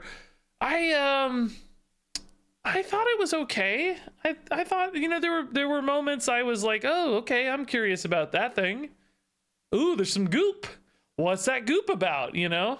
Ooh, I want to see what the goop's about. And then it's like, oh, that dude in that pit. Oh, you know, that got me kind of excited. I'm trying not to spoil things here with you know, just teasing. But there were also a lot where I was like, oh, okay, all right. Well, they're talking again. Oh, they're talking by the tree. Oh, they're talking on the boat. Well, okay, they're talking by this other tree. A lot of that was kind of like, ugh, you know. I was like, oh man, she's talking to the guy by the tree again. So that, you know, I was really torn. I was really torn. I don't know. I actually just want to do another Duels run. Well, no. I really need to get this video done. No, I really need to get it. No, I'm sorry guys. I really need to get a video done. I really need to get a video done. This will still be fun though, so don't worry. We're actually gonna kind of play the exact same thing we just played, but in standard. So it'll still be fun, I think. Still be chaotic and probably, you know, well, I don't know if we'll win more, but we'll still win a lot, I think. This will be fun. All right, so this is the Renovated. Can't decide if I want to use the hyphen or not. I've decided not to use it most of the time. Renovated Thief Rogue. So you guys may remember we did this last week with a hunter list. We took the best hunter list on HS Replay, which is actually currently Beast Hunter, is the best deck in the game right now. And we renovated it, which means I removed all the duplicates and put in Reno and made it a Reno deck and saw if it could still perform well. So I want to do that as well with Thief Rogue here. This was actually a Thief Rogue deck that hit #1 legend. It's been 3 or 4 days since it happened, but this deck was played to #1 legend. And Thief Rogue is an archetype that has been finding success in the meta. It's not a top tier deck, but pretty good. It can win. And I wanted to see if it can win when renovated. Can we make it renovated?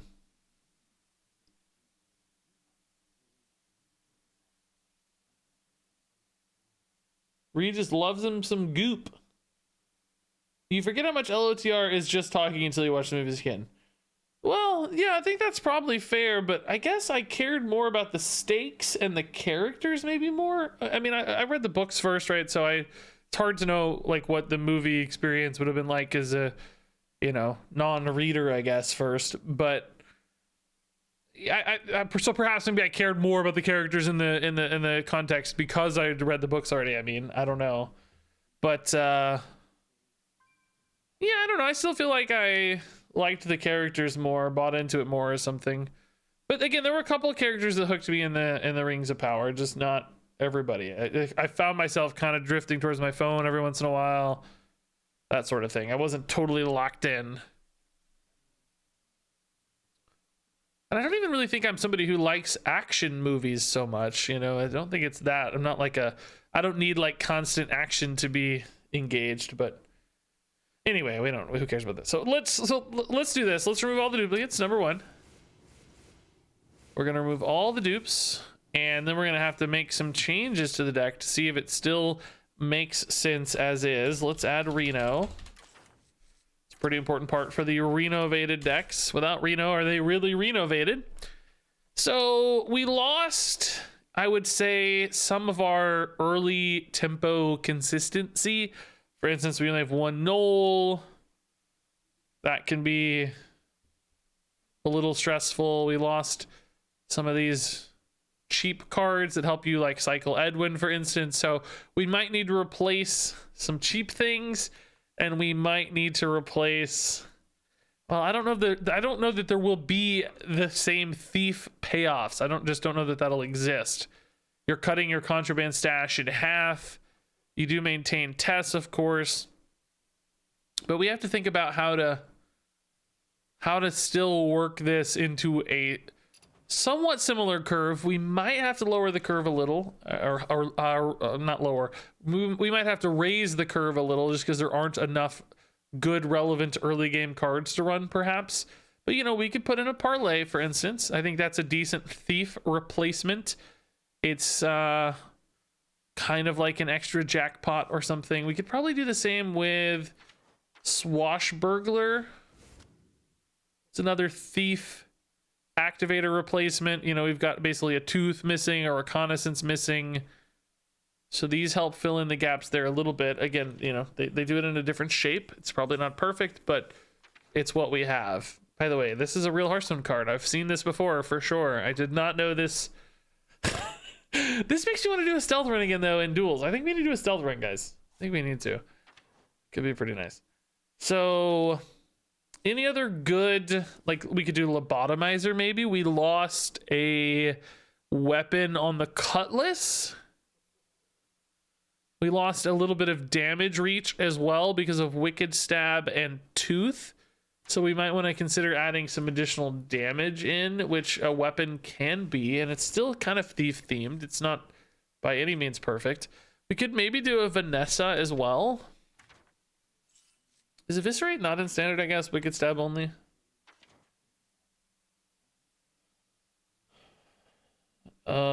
Yeah, I think Vanessa's a reasonable replacement. Yeah, I think Vanessa's good. Let's do Vanessa. Combo makes me a tad nervous,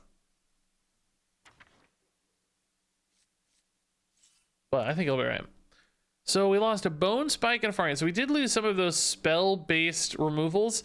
We might want to put in a double agent since we lost a Knoll. It's obviously not one-to-one, clearly, but it's in a theme of an early tempo payoff for a thief package. So we're adding a little bit of a shore up to that synergy, essentially. We lost Shroud of Concealment. We lost, I'm just looking at like card draw we lost. So Shroud and some of the generation was lost. Some of the tradable, Gone Fishing, Door of Shadows. So we probably do want some extra draw mechanisms. I don't think Sketchy is gonna be as good of a payoff for us. We don't have cheap Death Rattle, so we might want some other way to draw a card. Could maybe run 3-drop Taunt Naga. I don't think Double Cross is it. I don't think Courier is it. Sketchy is definitely the same sort of shape, but it doesn't draw 2. Could toss in a Sprint, maybe. Maybe a Thalnos is a weird... It kind of fits the game plan of the deck a little bit. I think Treasure Guard's decent. I don't think we can multicaster. I think some of these are a little too expensive. Add Brand for Reno, man. I mean, maybe a Double Cross is a card draw replacement. I definitely don't want to commit to a secret package, but I think this is okay. Yeah, I mean, it's my favorite of the secrets, at least. It draws 2. It may not be quite as consistent or on demand, but might still contribute overall to that sort of game plan. We lost a Contraband Stash. That's kind of hard to replace. I don't think we have any other... Oh god, what did I just remove? What did I just remove, guys? Theatar, I think. Theatar.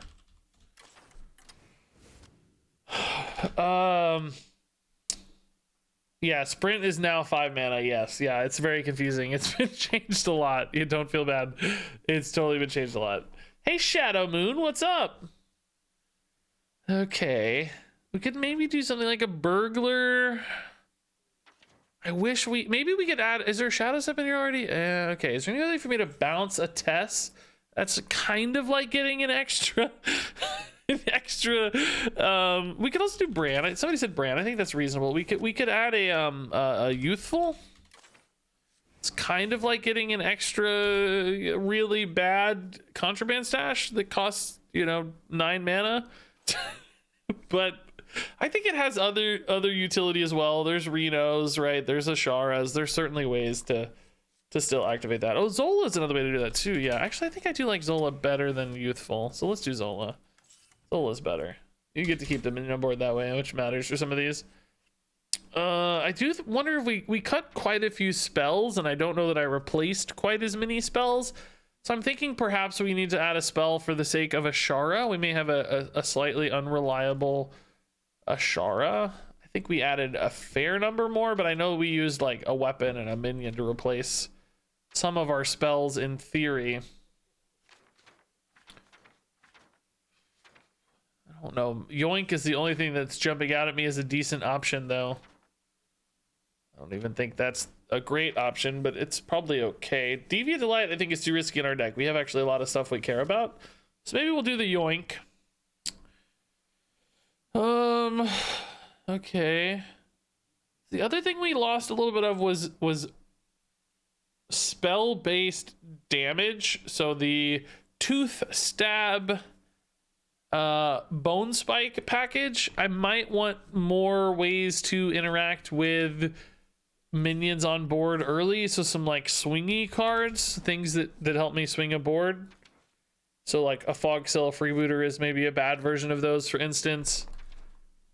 I'm not sure that is the example, but that's the sort of thing I'm thinking about. Maybe like a Samuro, but that's hard to buff in this deck.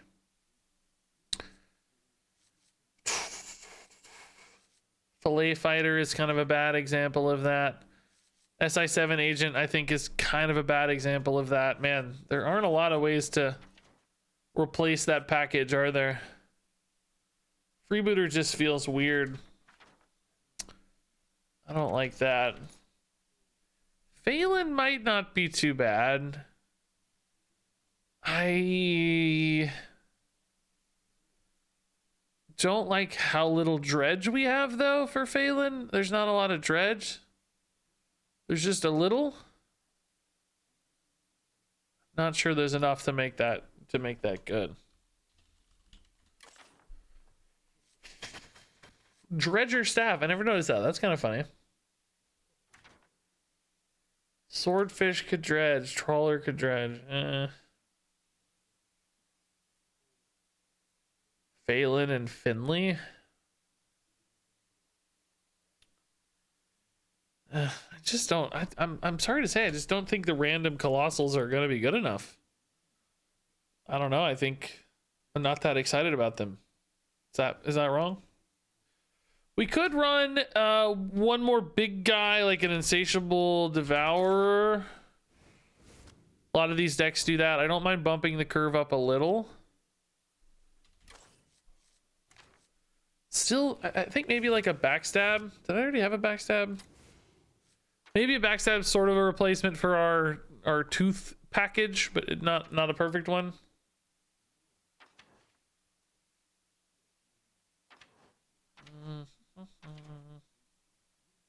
Starting to like the look at this. Okay. Somebody said Scientist Puffer Fist, which I like in theory. If obviously if I knew I could have both, I would like it. I think the problem is with a 40 card deck and one of each, it's really hard for any given 2 card pair to be reliably impactful, because it's just you're just not that likely to find any given 2 card pair together. There's so many cards and you don't have 4 of them, you have 2 of them. So that makes me nervous. I don't think that's the line. I think maybe just some generic Discover stuff to fill in to help us find some of these spells is really where I want to go from here. Maybe actually not Pandaren. I think I like Vulpera better. Maybe a School Teacher's always good. That might help me fill in some of these cheaper spells too. We only have 1-ofs. I think this looks pretty good. I kind of like this.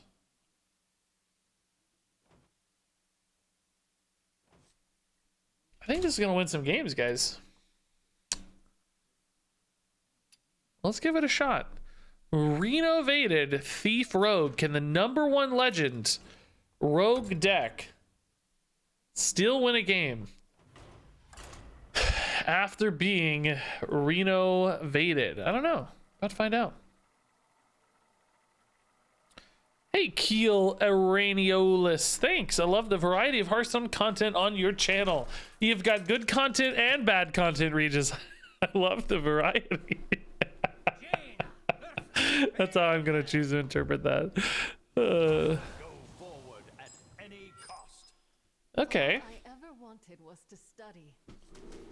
Yeah. Do we keep a test early? Just so hard to find. Let's see. Druid. Are we going to have time to test? It depends on if this is an aggro Renothal Druid, Renothal Druid, or Renothal Druid or aggro Druid. I don't know yet. I'm gonna keep here. I think that's fine. Did you guys see the Grand Theft Auto 6 leaks? Oh my god, dude, crazy stuff. I'm so hyped for Grand Theft Auto 6, honestly. I have loved every Grand Theft Auto I've ever played. I was playing the 2D Grand Theft Autos back in the day.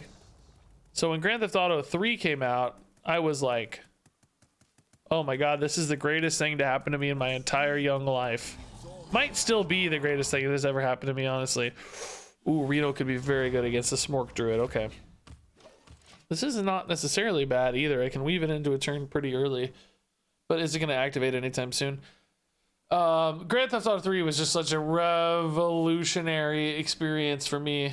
Dude, that I played so ungodly much Grand Theft Auto 3, and I played so much Vice City too. I did not play San Andreas much though. Or any really, I guess. I kind of had a gap. I think I was like reading or something at the time. I became a reader. But then I came back for 4 and 5. Yeah, Diablo 4 as well. Yeah, I'm honestly more, well, I don't know if it's fair to be more hesitant or not. I'm a little more hesitant about Diablo 4 because, you know, Blizzard's newest games monetization wise have kind of whiffed across the board. So I'm really gonna hold any, you know, we're just gonna wait and see. You know, I obviously I'm a Blizzard fanboy at heart, but I just, you know, I have to proceed with trepidation always.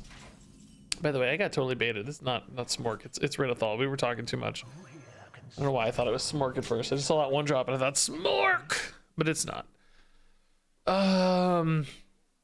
Sticky. I mean, against Druid, if I get early enough, these bodies can be great. But I think we're gonna take a little too long here, unfortunately. Do I coin this? Coin also sets up a Char next turn, so probably, I think getting this body down sooner rather than later is also going to be nice. So, yeah. So anyway, I just, you know, Grand Theft Auto has just always been such a insane title, so fun, so replayable. Just cruising around listening to the radio for hours has always been, I think, one of my favorite gaming experiences. Just taking random jumps and doing random crimes and, you know, whatever shenanigan you want to get up to. I've always loved it so much. We have plotted long enough. Now we ride. Colossals are best against Druid, right? Also better with Tess. Any questions? His reign ends now. So anyway, yeah, I'm pumped for Grand Theft Auto. I mean, it'll still be years away, right? But I in theory, you know, as much as I love being a Hearthstone streamer and it's been great and I still have fun with it, there is a part of me that would rather be somebody who like played Grand Theft Auto all day and played, or maybe played an MMO all day. I think if that were the case, you'd probably find me streaming a lot more and focusing less on videos. Like right now, I bias my time towards videos. I make a lot of videos and stream a little less, but I think I would probably do it the other way around if, ooh, that's not bad. Okay, we can work with this. We don't ever wait on this, do we? No. Maybe should have played the Kelp Keeper before playing the thing. In hindsight, I got so excited though. Thinking whether or not I actually dredge here. I don't think so. I don't want to throw away the Divine Shield for nothing. It's my turn. Let's go, keep it up. I mean, you know, I get to pick a card, but ultimately it's not extra resources, and I don't think I necessarily need to pick a card right now. I think there's a good chance I just play Tess, but we'll see. Is it too early for Tess, I guess, is one question. Because I could weave in a jackpot first and get greedy with it, or I could just go for the... Well, I guess I will, yeah, I don't know. This just seems too early, doesn't it?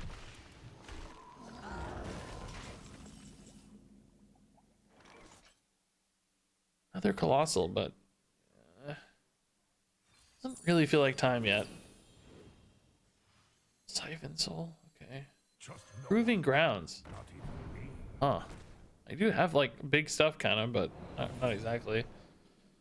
Is this popping up if I go face? No, 3 mana over the spell.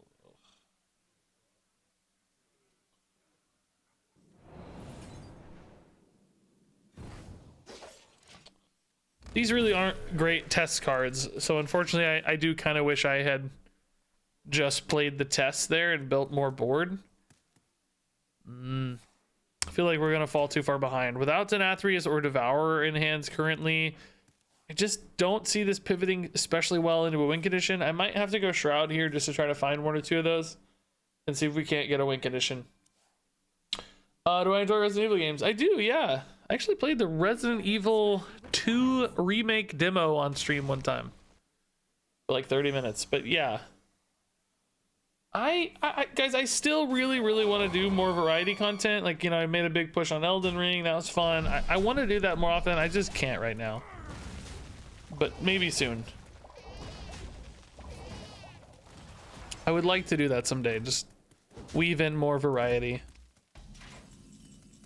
which I think a lot of streamers want. But well, I was gonna say I don't think this is fair, but I don't think every streamer, from a content standpoint, lends themselves super naturally well to variety content, if that makes sense. Like, some people are like really a Hearthstone player and they're really good at Hearthstone, and people watch them because they're really good at Hearthstone, and I don't know necessarily that those people would translate well into variety streams as much. I do think, generally speaking, I translate pretty well into other games. Just, you know, my stream is more about my personality and like finding interesting content angles, and I'm hopeful anyway that I do. So, you know, I'm hopeful that that's a possibility if I ever really decide to lean into it super hard. Yeah, I can just do hot tub streams. Yeah. That's a plan too. Fortunately, you're not good at Hearthstone. Well, I mean, there's some truth to that. I don't try to be. You know, sometimes that's a cop out. Like, you're like, oh, I'm not trying. Like, you know, I'm not saying I would be, but I don't try to be, because I try to be good at YouTube and I try to be good at these other aspects. I'm wondering if that's. I actually really want to play test before all that other stuff. I think Siphon Soul makes this a bit of a risk. Let's play test now. Get the Leviathan. What else am I getting? You have no idea. I don't know. I don't think too many good things, but Leviathan's really all I care about. Do I still trade in the Scorpid here or not? Just get value to these Divine Shields probably, huh? Yeah, I think that's better. Ooh, Bran. Okay. Oh, Denathrius. Yeah, we want you. Time is almost up. Show me that face. Lapdogs. What was I saying? Oh, yeah. I mean, you know, I spend most of my time and energy trying to get good at YouTube. Like, I don't, you know, for instance, I don't go read, you know, mulligans on HS Replay to get better at playing a Hearthstone deck. I go read my stats on YouTube for an hour, trying to figure out why this video's watch time dipped at 42 seconds. Why did people leave at 42 seconds? Why was this boring? You know, why didn't they like this video? Why is this video's watch time 12% lower at 40 seconds exactly? That's weird. What's the deal, YouTube? That sort of stuff, you know. Honestly, probably just gonna Krakatoa to get some bodies rolling for Denathrias. Obviously, you prefer to Krakatoa on I think on an empty board most of the time, but I mean on a non-empty board most of the time, but just don't have other plays that are interesting. Swift scale proving grounds. I mean, that usually goes pretty poorly for me. Maybe we just Door of Shadows. Oh, I think it's just Krakatoa, honestly. Let's not get too fancy here. Start pumping this up. Oh yeah, the otters are so loud. I know. Yeah. Look at that. Yeah. Miracle Growth. I mean, we're navigating a lot of this stuff, but they're just going to get a Denathria soon and kill me, right? Like, we just don't really have time to goof around here too much. I think I will Devour for one dude. I think that's totally fine. It's a 10-10, right? It's a 10-10. It's big enough. I don't need to greed this. I could greed it, right? But what am I doing? I guess I could Siphon Soul, but I like putting the 14-14 in right now. I guess it could get re-devoured is one risk.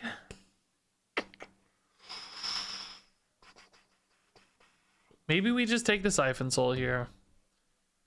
What am I doing in the meantime then? Contraband stash? My board's too full. Well, not really though. If I trade in a 4-1, it's not too full. Oh, but I might Siphon Soul my own board in that case.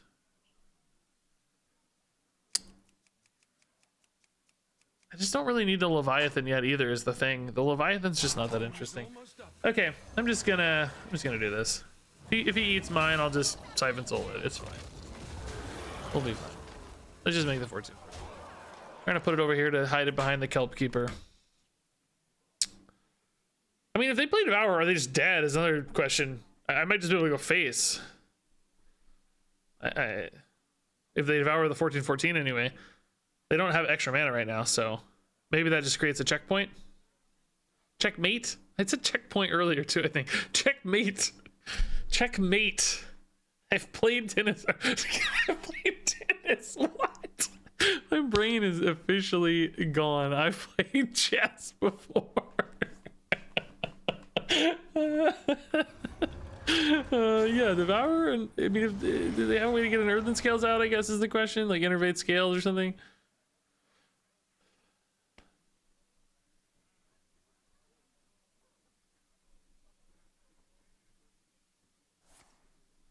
Living Roots. Oh, do I still have a lethal or not? I have what, 10? Oh, it's still the same. It doesn't actually remove any damage. They just left me dead, or left themselves dead. That does nothing, yeah. Wow, okay.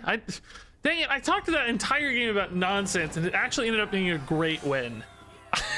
I'm gonna have to put that on YouTube despite talking about nothing. We actually, I think, played that game pretty well. The classic tennis checkmate. Yes, checkmate and match point. Yep, you heard it, yeah. But anyway, I did used to play chess. I actually got an email this week about like doing a chess stream and I was like, you guys don't want me to you guys don't want me playing chess. Stormwind will tremble before Tamsin Rome. There's like such a gap between a person who learned to play chess and a person who learned to play chess, if you know what I mean. Like my dad and I played chess all the time. It was super fun. We had a great time against each other. I have very fond memories of playing chess. We would play for like literally 3 or 4 hours a night sometimes. And it was great, but I did not learn to play chess. You know, I don't know the right ways to play chess as far as opening moves and all these really complex patterns and systems. I just know how to play chess.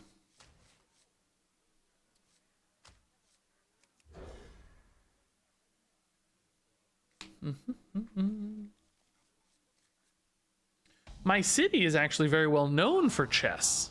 I see you've brought guests.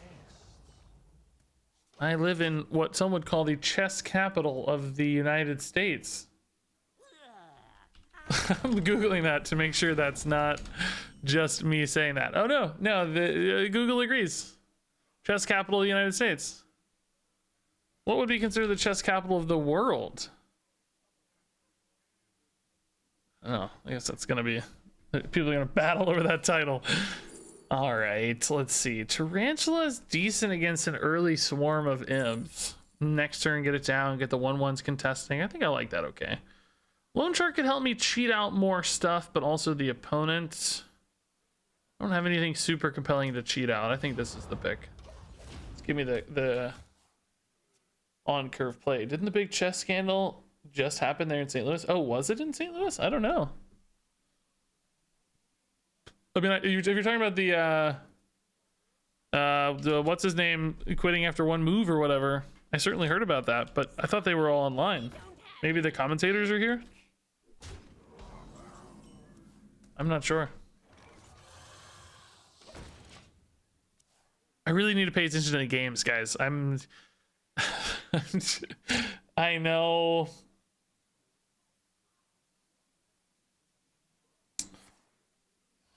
I know that we're having fun talking about stuff. I love talking to you guys about stuff. It's very entertaining, but I really do need to concentrate more.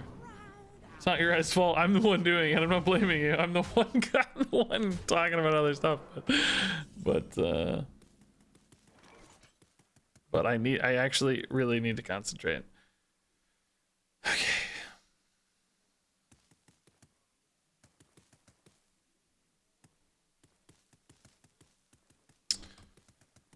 I guess we Theatar. There's nothing. I mean, I guess I give them a Renathal, right? It's probably fine.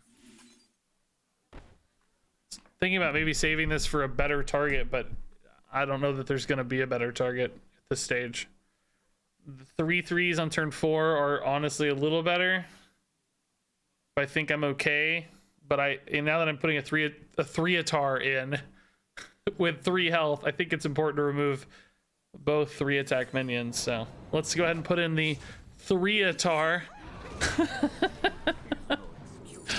Murlocula, I think I like best. The lifesteal here is useful to me. Sea Giant is scary, but how soon are they going to get a Sea Giant down? I mean, I am still at 32.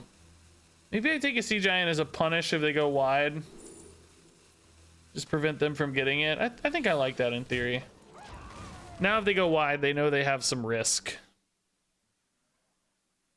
3-atar.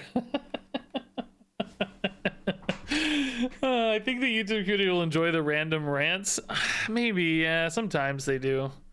I think it depends on how fast I'm playing in combination with it. If I'm not playing super fast, I think they don't maybe, but it just depends. Okay, we'll probably just throw away a Vanessa here. Oh, this actually gives me a Sea Giant, but again, you have to expect that's minion. So I'll just throw away Vanessa. We'll try to hit the Murloc Holmes. I still honestly do not think I've hit a Murloc Holmes. So that's something. Oh god, okay. Is this the time, guys? Is it finally time? Can I finally hit it? Okay, so oh god, see, I wasn't watching, man. Like was Okani in the hand? I mean, I know they played the Bloodbound on 2. So it probably was. Okay. Well, we know Okani's not in hand. Imp Swarm, they might be waiting until turn 5. That's pretty reasonable. If they have the Imp, though, they wouldn't have played it this turn. They wouldn't have played it this turn.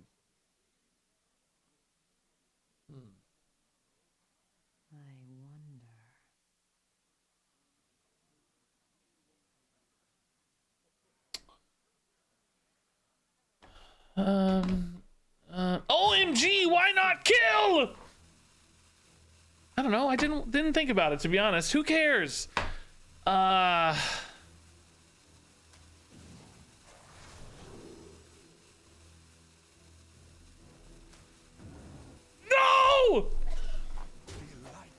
God dang it. Can't get the thing. Oh.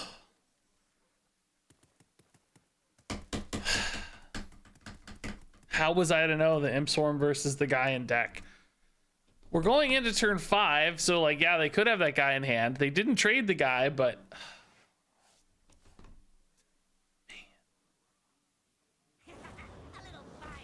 don't know there was any data there. Just don't know there's any data on that one. Man, we saw the Murloc Holmes. Could have predicted that later.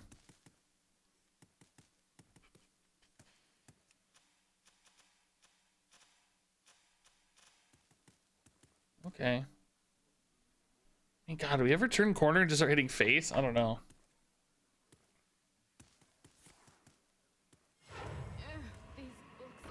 Oh my God, Sea Giant is very cheap. All right.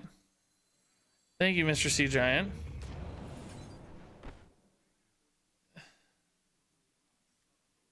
Can hit face for 12, but it's just too risky on the return, right? We can't risk it, unfortunately.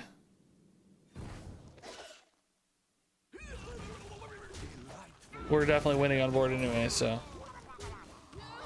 we'll be okay. All right.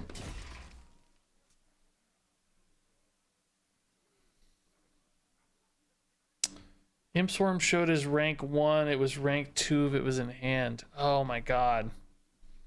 Yeah, does it work that way? We've argued about this before. Chat had debatable. Does it update the text for the current state of the card? And would it be rank 1 or rank 2 in deck? Like, does it need to be in hand to update the text? Because we were measuring what was in hand, right? I don't know. Shroud. Should have prepped the Shroud. I'm stupid. Just playing fast because I'm bored.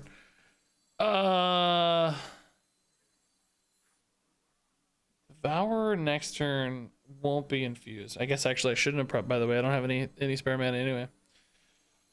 Do I hit phase for 8? Next turn I can scabs and reset, right? And just have 8 on board. I don't think I die here. So yeah, I think I do hit phase for 8, right? Stealth Brand's pretty cool too.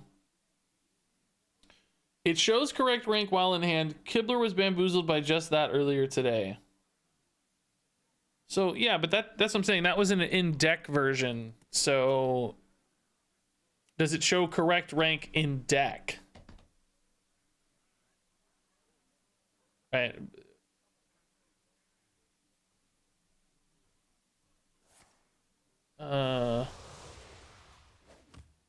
Oh, so it show. Oh, okay. You're saying it shows rank 2 in deck.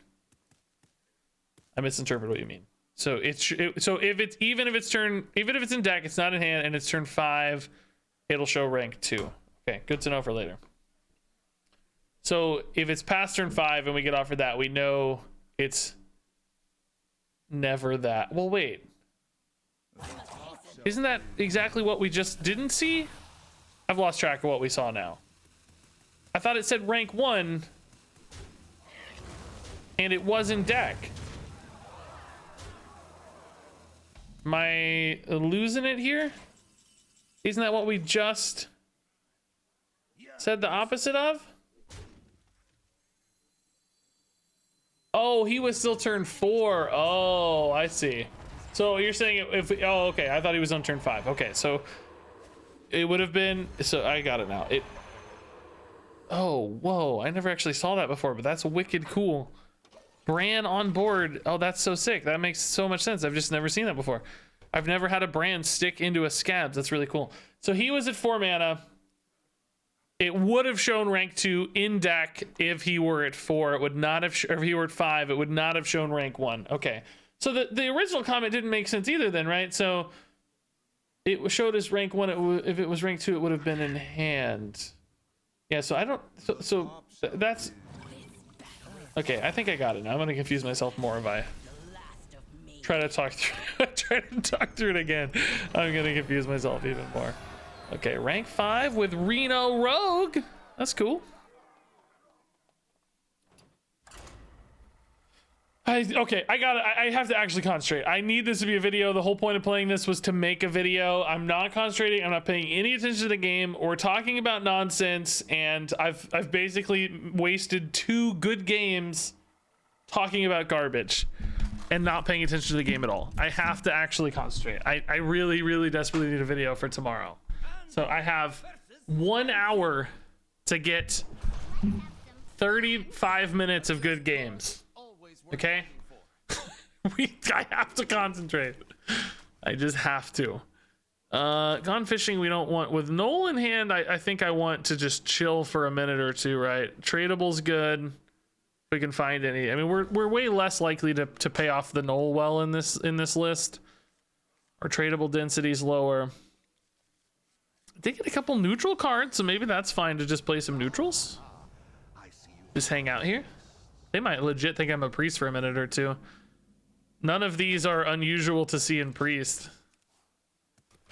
We're playing a warlock, 30 health. I definitely want to get a tempo minion going. I guess the question is, do I play the Murloc Holmes yet? We don't have any data, so I don't think so.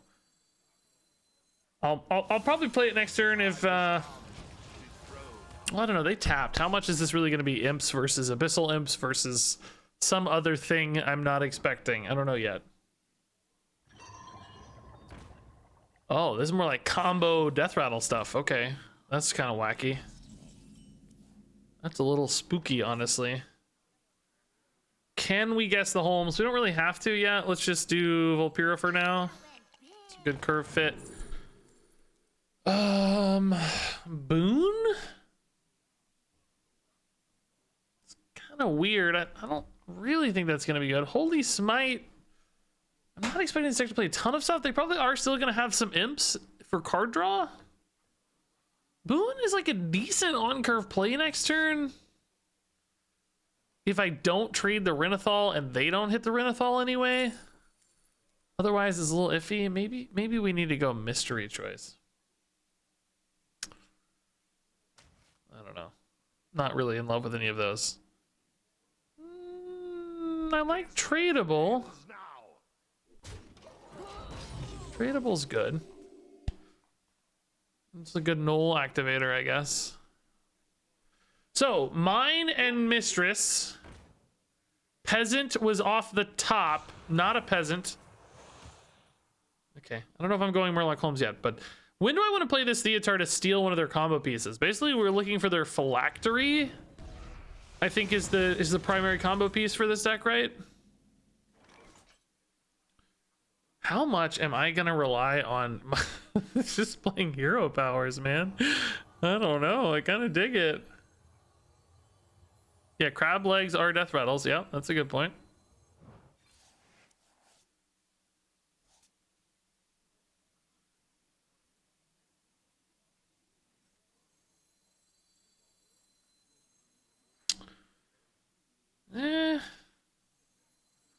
This is so early, but I just want the 3/4, honestly.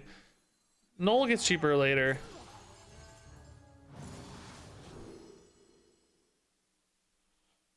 I don't think they played Null, or they wouldn't have played stuff out, right? So it's probably Tamsin or Customer. Tamsin's a legendary, so it's technically less likely, but is this maybe that? I'm gonna take Customer, I don't know.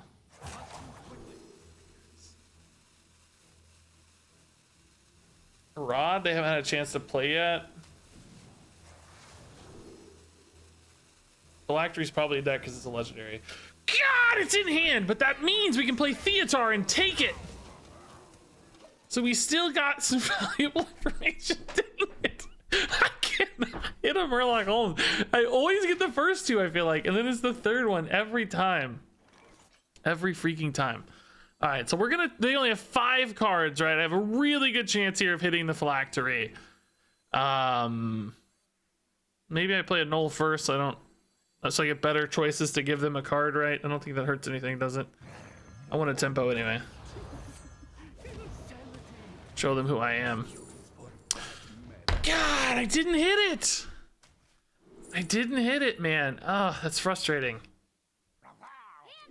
I mean, I did hit their best removal play here, so I'm probably not too upset that I got the Tamsin. I kind of killed the rod pop off and the removal maybe. Although, well, we know they have that, so not really. So I basically hit the 2. I needed to hit 2 cards. I didn't hit either card. Dang it! Yeah, I'm not upset about getting a Tamsin. Obviously, that's fine in the scheme of things. Just you know, I think if we take the Phylactery, we just literally kill their win condition. I think it's just a giga win, right?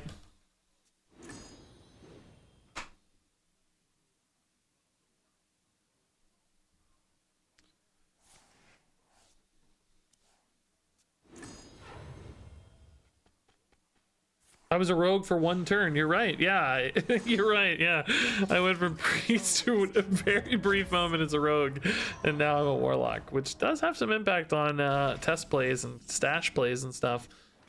Kravatoa's pretty decent damage output at this stage. I don't hate that.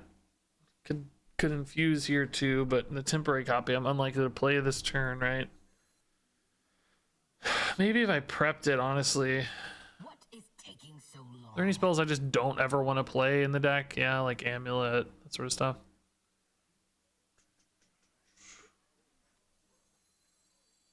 Tamsin's is still in deck?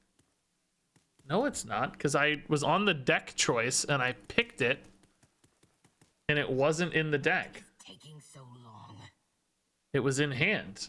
I'm so confused. What do you mean? Am I losing my mind?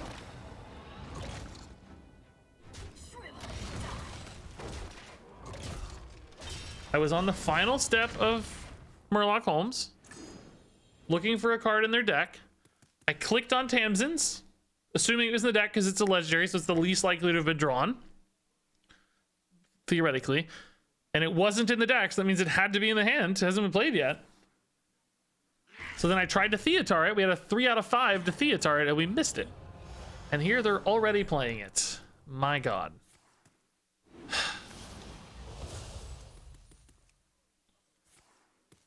Do they have an activator? They had a grimoire, I think.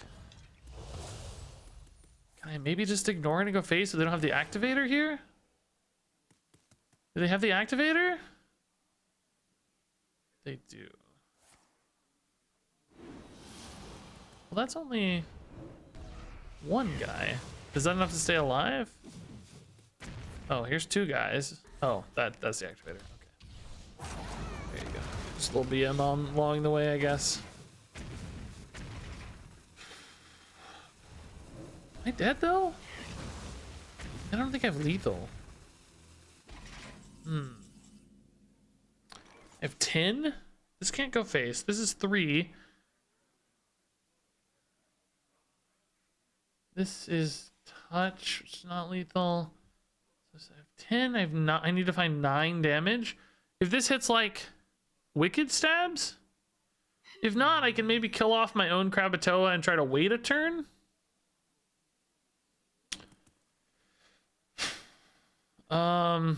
Yeah, I mean, I guess we look for wicked stabs, right?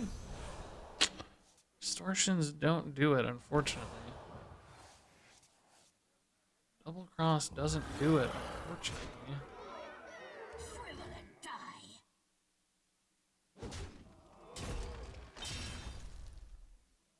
I guess I only get 1 now, right? So this is never lethal. Are you kidding me, bro?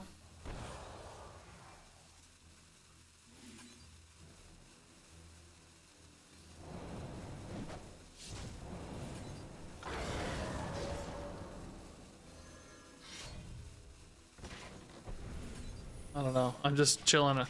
Obviously, if they have a way to activate these, I'm in trouble. But otherwise, I have some top deck outs maybe, or some jackpot outs, or I don't know.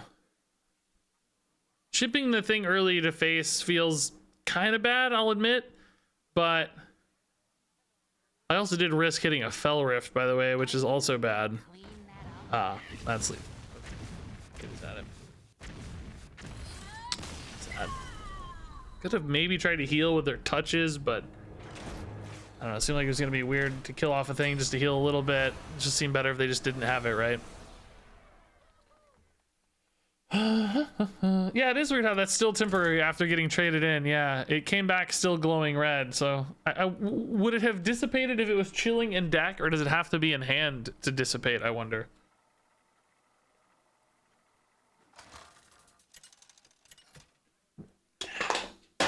I think we played that game pretty well, by the way. I think we found our ways to win and just didn't hit it, unfortunately. Let the hunt begin. All right. Jackpot could help. Yeah, but by the time I spent mana trying to win the game, it was too far gone, right? We wouldn't have had enough mana left. Most of the stuff would have been too expensive to play. All right. Krakatoa is actually, I bet, a decent mulligan card. Does depend a little bit, perhaps, on what kind of druid this is. We've been seeing a pretty even mix, I would say, between aggro and Renovated druids. Late game and early game druids. This is a Renovated druid. I think we're gonna have trouble beating this, honestly. We know we can because we already did once. But it's not, I wouldn't say it's easy. I wouldn't say it's easy. Honestly, yeah, let's just stay a hunter for a minute. What's the hurry? They might think hunter is gonna beat them, and maybe they'll just concede. Maybe I'll just threaten. That should work, right? That's a foolproof plan. I love it. Just be a hunter and make them concede. Maybe they're a rogue? That could be, actually. Yeah, they are just hero powering, so that's not a crazy thought. I would feel more confident in that matchup, honestly. Not a rogue, but a good lobotomizer target. Okay. Interesting. I'm not a hunter, you fool! Hey, K Bizzle, thanks for the 10 months. Oh, that's spicy. I'm really sad about my hero power, but obviously I didn't need to There's no need to hero power first either. Oh, great. Turn 5 Guff. You love it. How exciting. Yeah, we like Volpira. That's fine. Renovated could be nuts if I want to wait that long.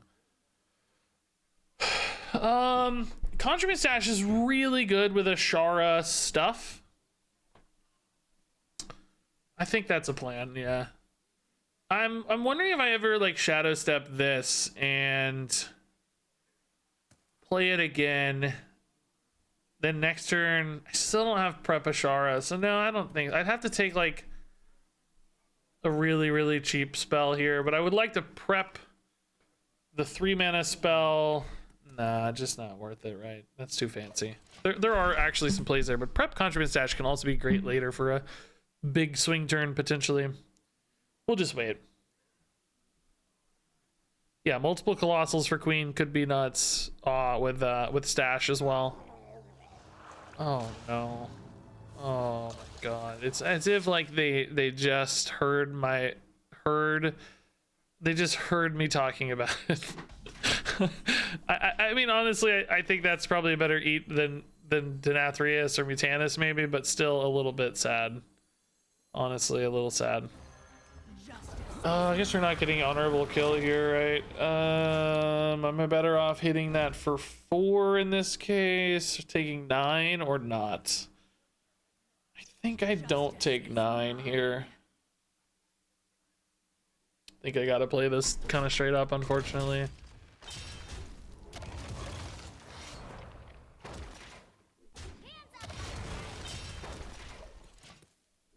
So we lose a little weapon value, but not too much because we would have lost a 2-1 anyway, so only lose a little. Hey, Cataclysm, do you think's the prime sub? Celestial Alignment. Okay, so Scabs here might actually be really relevant. Honestly, Scabs could be quite good. Do we go ahead and Mutanus now? It's pre-brand, but that's probably okay, right? I might even think about Shadow Stepping it, maybe? Ever think about Shadow Stepping it for the brand next turn? Because it'll be 8 mana next turn. I kind of like that, right? Let's see what happens. Shadow Step Denathrius, I just don't think will make... Oh my goodness. I don't know though, man. Now a 12-12, like maybe I could just Shadow Step it next turn. What are the odds of it dying as a 12-12? I think pretty slim, right? I think it lives. I think we leave it and then maybe Shadow Step it next turn. It definitely can die. I'm not gonna say it can't die, but I think it's a pretty good chance to live as a 12-12. Do we try to get the extra damage off this in case Krakatoa dies? I mean, I have hero power probably, so yeah. We do technically have other weapons as well. Devour last in hand. I mean, it happens. We'll see. We can Scabs the big stuff if we do get devoured. That's why I think it's fairly low risk, but Malagos, okay.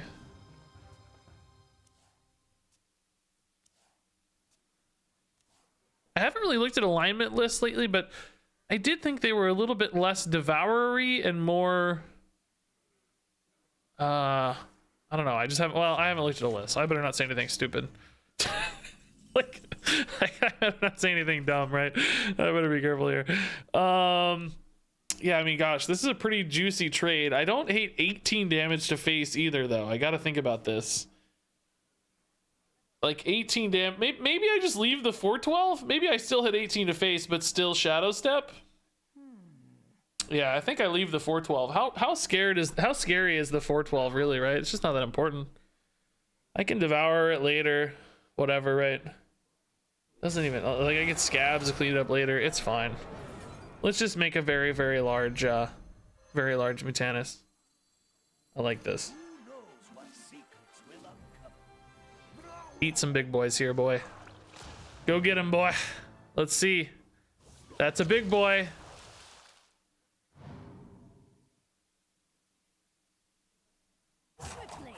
Are you kidding me? There are no other minions in hand? Huh. Okay. All right. Well, All right, I feel stupid. I feel real dumb. All right, okay, yeah, all right, yeah, there you go. You know, all right, we can remove a taunt if that's their biggest threat here and just hit for 12. So maybe not too big. Dude, I'm sure my face was just completely like I thought something was broken. Honestly, like what is happening? Are they gonna be able to clear the 12-12? They might. I mean, everything costs a little bit, so it's gonna be awkward for them. I think they're gonna trust that taunt. Oh no, they're not. Okay, is this gonna infuse for me? No, it's not. I can't easily infuse this, sadly. Oh man, I need to be able to get. I think I just scabs then, right? Because I think if they redevelop, oh gosh, I don't know though, man. This, yeah, probably just scabs, right? Scabs into Denathrius might be really good. Yeah, these are expensive. Yeah, they basically don't play these forever. I mean, they can get back to this guy fairly soon, but if I do scabs and the 4/2s get to attack face, I'm still short 4 damage, but Denathrius I think has a decent chance then of connecting, particularly because I could like serrate it off a minion. Yeah, I think this is the best way to go. I don't get a hero power here, but oh yeah, they're all just getting destroyed anyway. Yeah, good point. They don't even go back to hand. The hand's too full. All just dead. Do I tempo a Maestra? I mean, honestly, I think she kind of dies to a 3/3, but ultimately could give them a Devourer target, I guess. I don't know. It's weird because it's like a Denathrius buff, but it's kind of a Devourer target technically, right? Like they have something to target. They could eat one other dude, which might check my lethals a little bit. You never know. Onyxia first, huh? Like scales or something? Hand space, I guess. So I need 4 damage. What does Denathrius do here? Not enough, right? He can hit on Onyxia. He might deal 4. I could kill off a 2/1 with this. Oh, scales though. Yeah, that's the problem. Double scales. Wow. Druid, so much fun. This still works, right? Like I can kill the Onyxia, right? Like I can eat 2 of these 2/1s and eat Onyxia. I don't know if that's the right play, but it does work, right? As long as I target a 2/1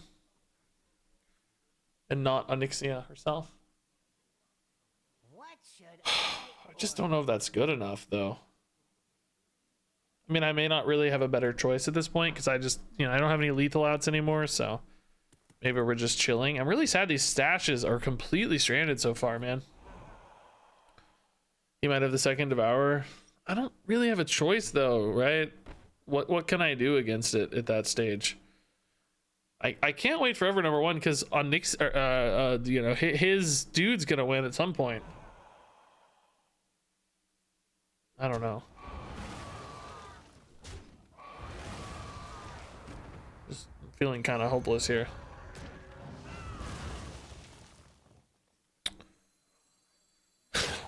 I mean, I put in a Maestra, I don't know. I guess. I just don't have a lot of choices left. Yep, there we go, great. Because, he doesn't play this until I have something to kill anyway, so it's not, oh my god, dude. So, like, this is always there, you know what I mean? I can't really bait this out right now. Of course, he gets offered the Theatar. I missed the 1 in 5 earlier. This guy hits it like a total god, so it's great.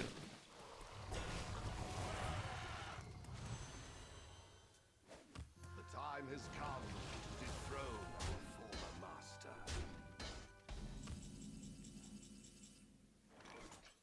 Does this literally have nothing in it? Could have put a Seedsman in, I guess. To what end? We're obviously dead. Man. We're just barely short on this game, right? Just 1 turn short, basically. Trying to think if there was a path through that. I just don't know. I think we needed to eat one of those Devourers with our Mutanus. You know how that double Mutanus whiffed so hard. If we'd eaten a Devourer there, I think we would have got it, right? I think we would have had it.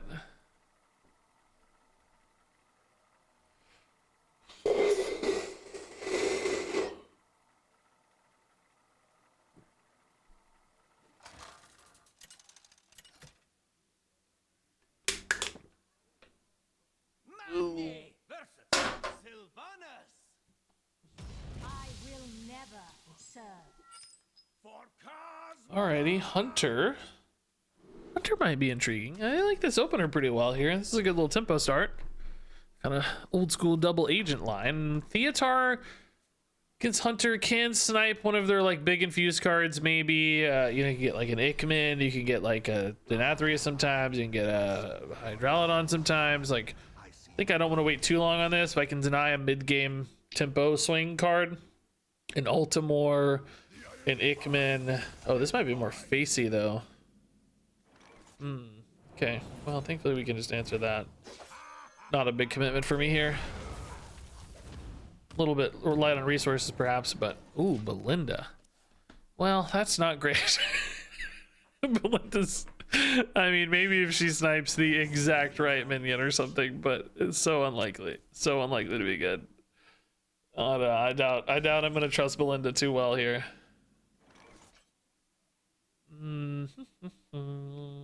Not in a huge hurry this game. I think we just play on curve. Double agent next turn's fine. Collateral damage is kind of fun. Siphon Soul, a little bit riskier, I think, with like Tess, but still might be okay. In general, I think there are some big things to hit in this deck, so I don't hate it. Trust no one, not even me. All right. Good morning, Regis from Turkey. Good morning, Falafeller from America. Sounds like I'm saying you're from America and like I'm from Turkey, but I think we knew what you meant. Good morning, though. Still super late here. No coin null? No, no coin null. We have big cards in this deck. Coin, I think, has a lot of value later, and killing a 1/2 is not so important, or tempoing, I think, is not so important that it's worth the trouble. So they dredged and then tracked. I think this is the card they dredged for. We might want to take that next turn. The problem, of course, is it might already be playable if it's a Hydralodon. So I can't really Theatar interesting things, except, of course, what they discovered. So maybe I just take that now. If it's, you know, so it's not the dredge card, but that's too late. I'm not going to be able to get that anyway if it's an important discounted beast. So maybe we just take that thing, whatever it is. Try to anyway, or whatever this thing was too, I guess. Or that thing, yeah. Yeah, I don't need this Belinda. I do actually like that she draws cards, but I think she's so expensive in doing so that it's just not worth the trouble. And that was not what they discovered, by the way. That was a different entity, huh? Wild. A little sad we didn't get a hunter card to discount the null one more, but that's okay.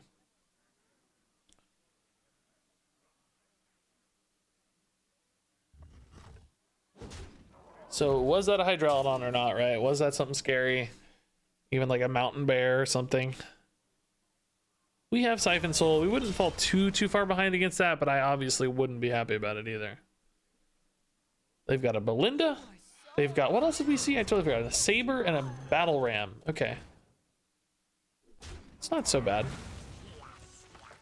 Oh, Rat King is pretty nuts though. Jeez. 0 mana Rat King. Ugh. Oh god, is it time, guys? I just never get it, dude. I'm really falling behind on board hard here though. I don't know. This is gonna be a weird recovery game. Like, Noel just doesn't do a lot of work here. Noel hero power is okay. I don't know. Probably just gonna end up gone fishing after this. All right, let's see. I mean, we saw them play that tracking pretty early, right? So we think it's tracking. They've played both, actually. Yeah, has to be. Oh, it's Belinda. We gave it to him. We know that one. Yes. And in deck, it's not Denathrius. It's not... I think it's probably Hydralodon, although that could be what they grabbed off the dude. No, we saw that beast off the dude. We know it's not Denathrius, right? Because we took theirs. I think it's Hydralodon. I swear to God, every time. I don't know... I'm so annoyed. I swear to God, it's every time. I didn't even get to attack. I'm so tilted.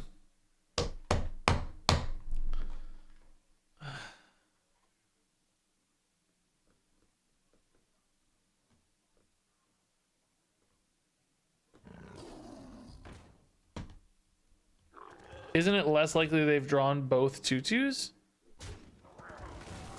Well... Isn't it more likely they've drawn... I mean, I guess, technically, yeah. But that doesn't really mean they've drawn both tutus. Well, no, I guess it does. Yeah, maybe, actually. Yeah. Because if they've drawn one tutu, that can't be correct. I'm just my logic on the Hydralodon was they might have taken it off the harpoon gun, but you know, or a dredge or a tracking or a dude. I don't. That actually doesn't make sense. That logic is not correct. I don't know, man. I'm so tilted by the Murloc Holmes. I just don't know anymore. I'm so tilted by Murloc Holmes. I can't ever get him, ever. Not one time. Temporary shadow step, huh? That's weird. I'll use it though, honestly. We're just kind of taking a downturn anyway. Okay.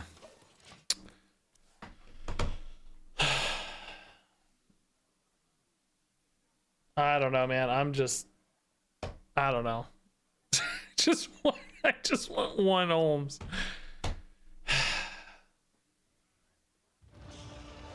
There's the Hydralodon. Okay, so it was the discounted Hydralodon, yeah. Thought they would have played that already, though. Ugh, I don't know, man. Okay, so we have the Siphon Soul for this. I could try to snipe a collateral damage, but it's so risky. Because I'm really not that likely to hit Hydralodon itself. It would be the biggest play. Would actually be kind of insane.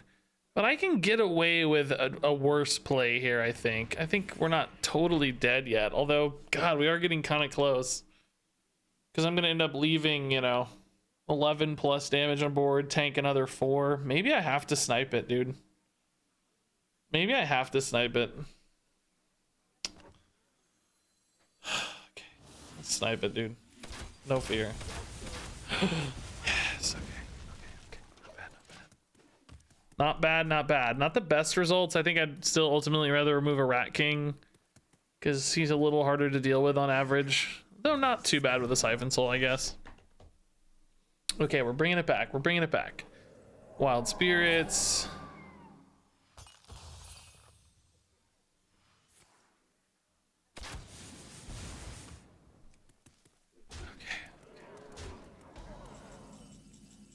Krakatoa.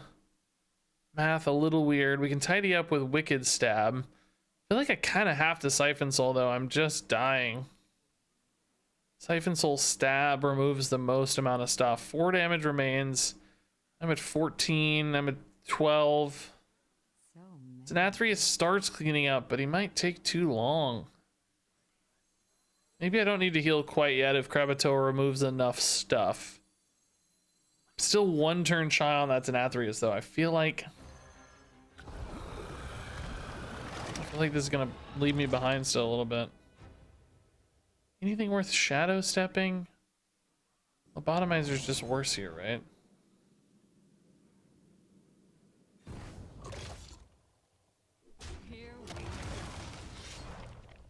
Oh, I did it in the wrong order. Oh my god. So tilted. I'm tilted by myself, right? I don't really have anything to be tilted about, but I'm a little tilted. I'm a little tilted, as you can tell. It's okay. I just wanted that to come up for the Siphon Soul later, right? It's no big deal. It's no big deal. No big deal. Don't worry about it. Don't worry about it. So I gotta get to the Nathrius. I gotta heal off the Nathrius. I need the Siphon Soul in the meantime. And we're done.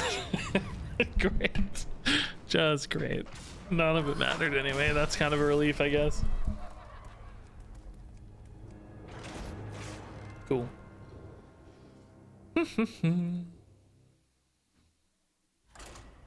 Okay, I really have to concentrate. I really have to concentrate.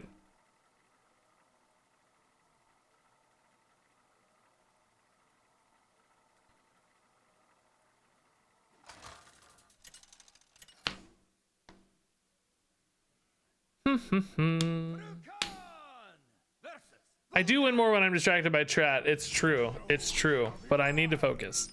I need to properly commentate a Hearthstone game. It's the problem is I'm really hot. It's really late, and I am bored.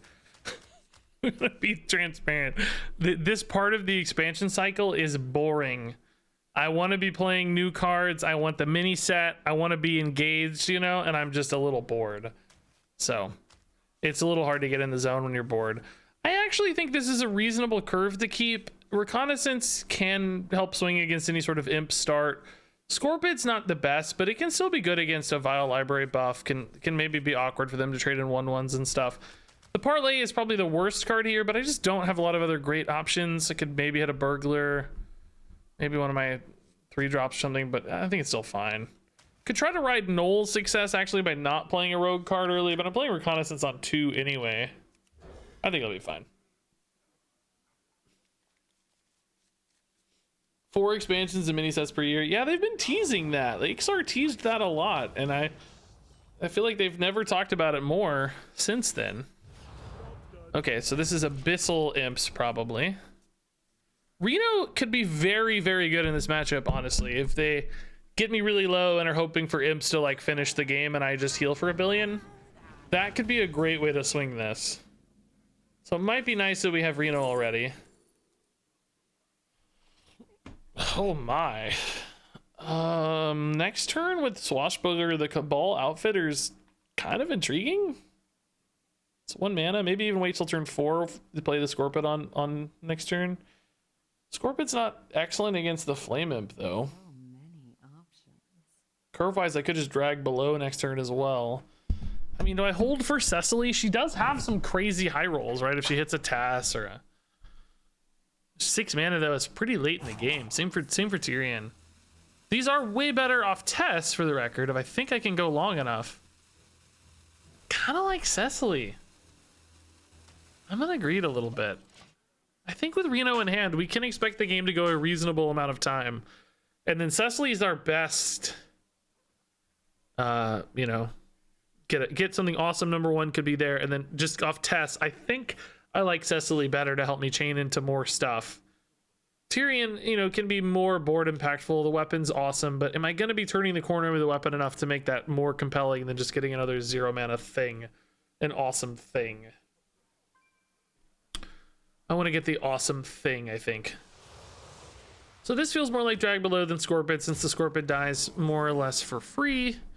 Drag Below also getting in the pool for stash can be bad, I guess, in theory. But ultimately, you know, it gives them a curse. Even if it hits one of my own minions, that's fine. It would be nice if this were enemy minions, but... Justin Pace, man, thanks to the tier 1, 7 months, man. Love the renovations. Oh, cool. I think this is a fun idea, too. It's actually going to be less cool of an idea if we get more Reno card support, because then, like, real decks will be Reno decks. Right now, it's in the sweet spot where Reno is the only Reno card support in Standard, so... It feels like you're making a sacrifice and actually trying something different. If we do end up getting more Reno support, this idea will kind of suck. I'm worried we're gonna get more Highlander cards.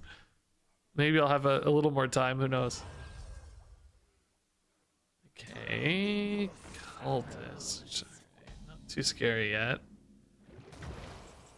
Oh God. It's like. I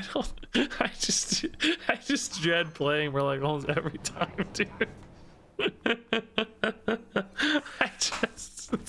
I'm just I just know I'm gonna fail, so I dread it every time. I'm honestly just gonna backstab a 1/1 here. Job's done. Getting imps out of play can be important. It might also just help a little on that Scorpion survivability, although I doubt it. All right, so they had a flame imp. They had a... I honestly don't know.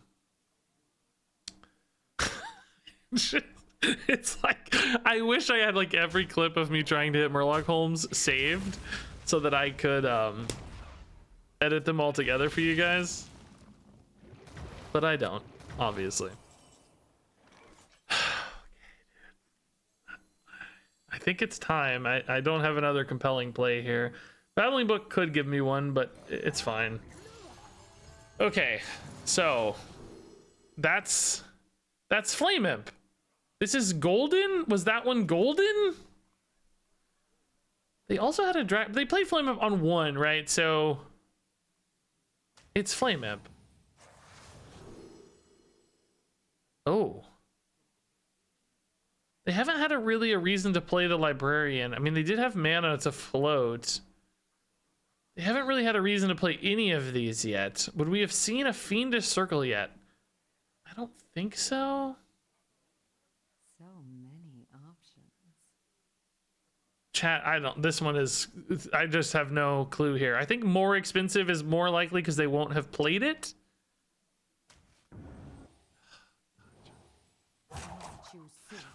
I mean, there may have been a way to figure that out. I don't know what it was. I'm sorry. I don't know what the data point is there. Certainly, they all seemed reasonable to me, but... I'm trying, guys. I'm trying my best. I'm trying. I would have hit here, I think, actually. I kind of like the hit there. Yeah, I think this is perfect time for Cecily. Just Cecily hits fine. We want to draw the minion off this, of course. Hopefully it's big and awesome and not garbage. You know, we're not built for this necessarily, so we might whiff on a Maestra or something. You know, anything from Edwin up, though, I think I'm pretty pumped about. And frankly, a 6-mana 8/8 taunt is not bad. That is bad. That is very bad. Zola's pretty bad. Yeah, I think we're kind of dead, right? I can kill a 5/5. That's 16 and 6, 22 damage remaining. Babbling Book could hit something insane here, I guess. More likely than Vulpera, right? You want to cast a spell? I want to cast a spell. I mean, I think this is technically enough to keep me alive. I don't want to Reno yet if I can, right? I want to try to get as much Reno value as humanly possible. So I don't think I Reno yet. I think I Scoundrel. Might even Zola that book, or maybe we Shadow Step the book. Okay, that might also be nice. Could do all of it, frankly. That's fine too. Need like Frost Nova type stuff, you know. I don't think Frost Nova specifically, but you know. Do I save the Zola for Reno, I wonder? That might be a little better. Since it's so cheap. Since I have enough to stay alive here, do I need to do more?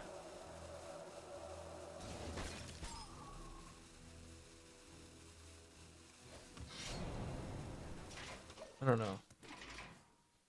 Mass Polymorph is probably not enough to keep me alive. You think I'm dead to location? I could be. Yeah, I could be dead to curses too, but I think I have to make a smart like I have to make a, it's not lethal yet unless there's a curse too, right? Oh, both those, I think. At 3, that's just enough. Yeah. If you play for just the Reno now, right, like you don't win. You know, you don't win. Like this conversation happens so often where you have to play to win sometimes. If you play to just lose a turn slower, you know, what have you achieved? I don't think you've achieved enough. You have to play to swing a little bit.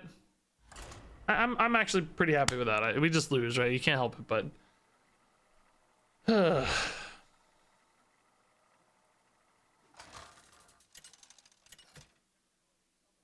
all right. Illidan versus Malfurion. You have much to answer for. It isn't over between us. Should have Zola'd the Holmes. Yeah, that's the play. Give me more of those useless warlock cards. All right, Swashbuckler's awesome. Cutlass trade early can be good. We want to try to ride a Knoll sooner, but you know, Knolls are so inconsistent in this deck. I think we can do better.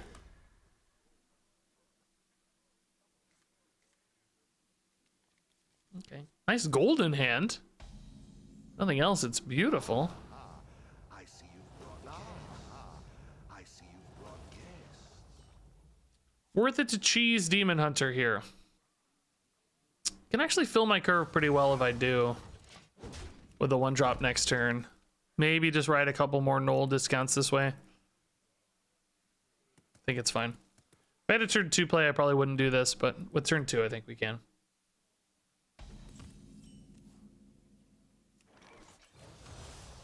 How is this rogue gonna have 1 damage on turn 2? What is this mystery? What if it removed the damage and was like, screw you, dude. You're not a Demon Hunter anymore. You can't have that damage. You're cheating. Draw a shadow spell actually works for us. If we use our weapon and take damage, we can draw a shadow step. Or Door of Shadows. Door of Shadows is a shadow spell. Who could have guessed? Shroud of Concealment is also shadow. Booyah. Let's go.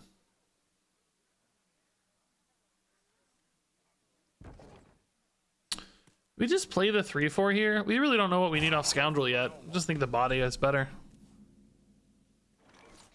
It's a little more reason to play the 3/4 to get spells in for Ashara, but I still don't probably have that many spells. I could though, if I go Scoundrel parlay into a spell, I might be able to get there on turn 5 for Ashara. I think I like pushing the Ashara sooner rather than later. Extortion's cheap. Concealment would still be a 4-mana play, but I need more than that. I need a spell here that I can play with other stuff. Extortion's unlikely to have great targets next turn.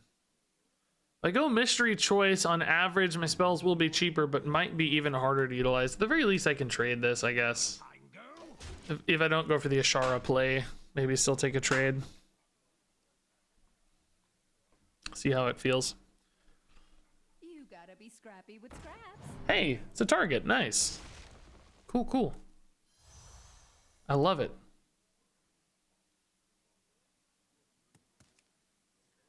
I'm going to parlay into the Nathrius.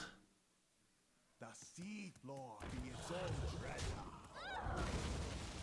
Going to parlay into... Actually, a spell would also be okay. But either way. Let's cut a deal. It's a spell, but not quite on time for the Ashara. So instead, we'll just play Renathal Trade. Still try to set this up later. Maybe Flipper Friends on 5 into Ashara, or Extortion Ashara on 6, maybe. If the Flipper Friends makes any sense at all. Which ultimately a 6/6 might make sense. Who knows?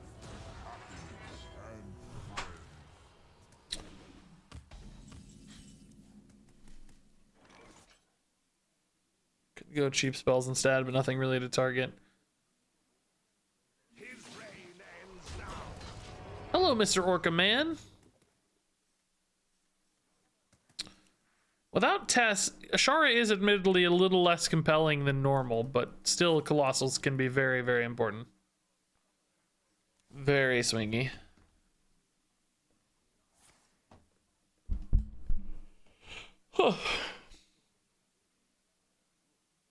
Mr. Druid Man has all the mana.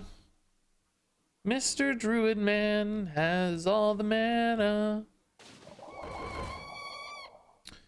Would wide be better than tall against Druid? I think only if they were bigger and wide. I mean, it's a little better against scale, arguably, I guess. It takes, you know, more minions than 3. I don't know. I'm curious. Maybe with hero power gone, I could see that. Is it better against 3/3s from Topior later? That's probably not even relevant yet anyway. Maybe. I don't know. feels right to me to make a 6/6, but I'm willing to hear otherwise. SI7 should remember my name. There's no swipe anymore, right? Yeah, I think colossals are too important for test package later, for contraband stash package later.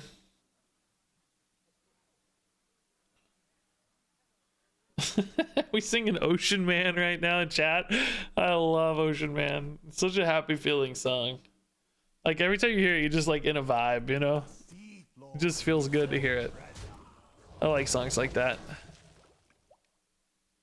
I like songs that make me feel peppy and fun, happy. Okay, big ramp incoming here. Natural causes is good, dude.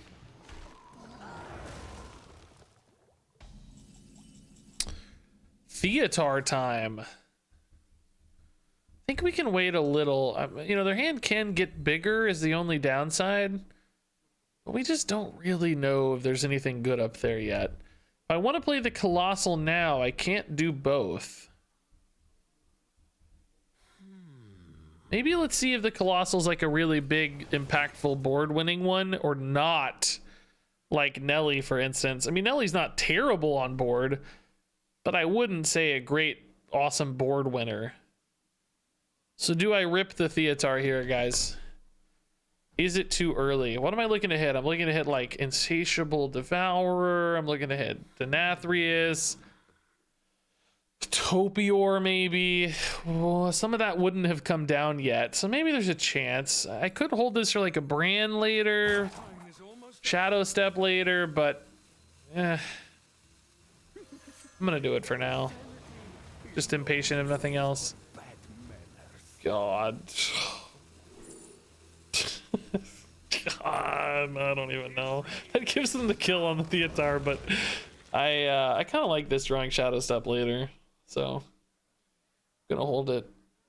Oh boy, that did not pay off. God dang it. The Miracle Growth would have been better, honestly. Dang. Really sad. That really sucked. Yeah, I swear to God, my Theatars are terrible. It's probably something about when I'm playing them, honestly. That's probably not a coincidence. I get impatient with them for sure. But this is what I was talking about, right? The hand size gets bigger later, so my thought was, like, I'm going to be less likely to hit a key target. I'm more likely that one of their key cards was chilling in hand, and they currently have a bit of a small hand, and I'm going to be able to, you know, snipe it out of that smaller hand. But as the hand gets bigger, doesn't it just get worse? I don't know. Maybe still believe that, actually. It still in some ways makes sense to me, but just didn't pay off this time around. Oh. Dang it. Earthen Scales it, please. My hand is gonna be too full for Nelly.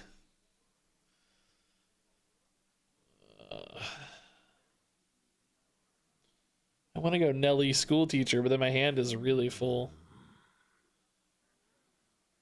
I think I just have to take a bit of a downturn here. Just play a Cutlass maybe to empty my hands. I could dump the school teacher. Smite is probably still worth it, even though he's expensive, right? He's just more useful in general. Fillet Fighter Smite's pretty cool. Bootstrap Sunken Ear, though, is really just good against Druid, maybe. I don't think I ever get to a Hook Tusk, unfortunately.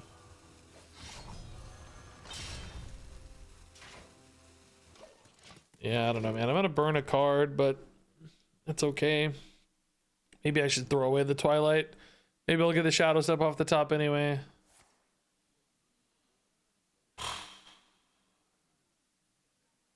Yeah, I probably should throw away the Twilight. I don't know why I don't know why I'm like so attached to the idea of this drawing a Shadow Step. It's like the most exciting thing in the world to me for some reason. I don't know why I'm so stuck on this idea. Like, well, who cares? Who really cares?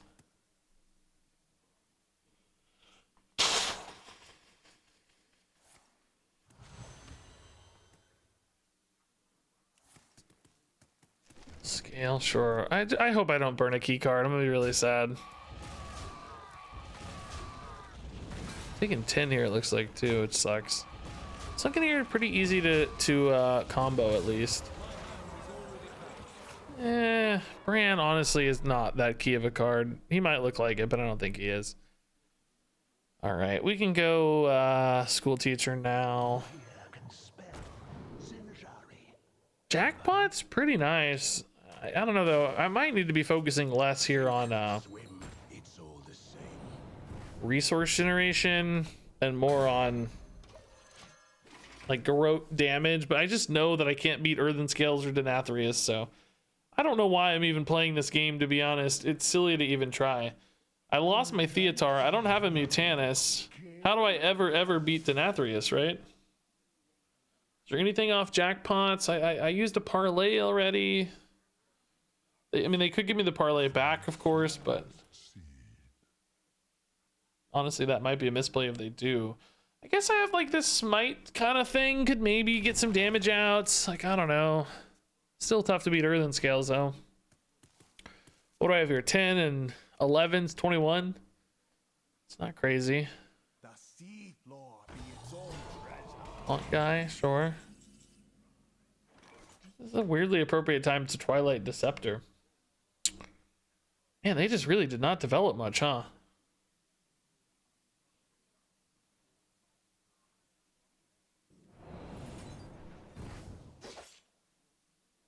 What are they sitting on, you know? I mean, I guess a Hexlater for removal makes some sense, yeah. The prophecy has come true. I finally did it. I made... Oh, this is an interesting combo too, but not really set up well in our deck, right? I could go for Edwin Shadow Step, or actually maybe just hit with Smite right now and Shadow Step the Smite. And then I have a 5, because remember he's actually 7. 5, 3, and 4. That's still not really very good. I guess in that way, Edwin Shadow Step's probably technically a little better. Although here, I just want to take a cheap card and play it. Although none of these are cheap enough. Dang it. My hand is already packed. Any question? Whatever. I'm just leaving the board. I don't know, dude. This guy have too many cards. I can't. There's nothing I can play. Everything adds more garbage to my hand. I was hoping to get a 0 mana card and just play it and not burn another card, but I didn't, unfortunately.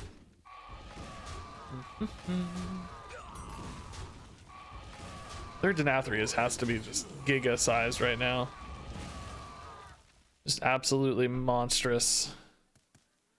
Oh, they gave me the parlay back. I mean, I'm assuming they don't have anything awesome in their deck, though. Yeah, I don't care about a Trickster. Well, Trickster for them could be good, though, because they do have big spells. That's kind of cool for them. I mean, look at my hand, right? I have nothing to do. I have 10 cards and literally nothing to do. I have no exciting plays somehow. I'm going to burn a... Oh, that's a good burn, actually. Okay. That burn makes me happy. Right. Find me something good to do, please, God.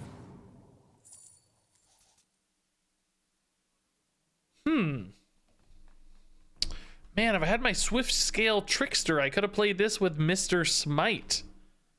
Dang, that would have been cool. Dang, that would have been so cool. Shoot, dude. Swift Scale Smite into criminal lineup for 24 damage. Dang, that would have been so freaking cool. I'm so sad. That makes me really sad. Oh, hey, Rat King's kind of cool. Sure. Rat King criminal lineup's kind of neat.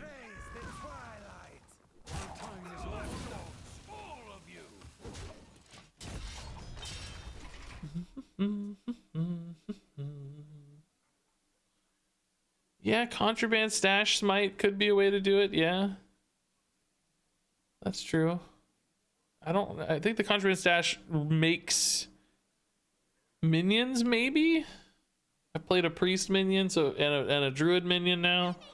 Would be hard to guarantee. Oh my god, of course. Yeah, at least Rat King's coming back. That's kind of nice. My opponent has just not played any win condition cards. I just don't have time for these like 40-minute losses, man. I need to concede these games that I'm not winning. I had 2 incredible games we won early where I talked about utter nonsense the whole time, and now I can't win when I'm actually concentrating. I just can't seem to get there. Too hard to concentrate. Yeah, see, that's what I needed. Okay. That's a good against all odds target, honestly. This one's not bad either.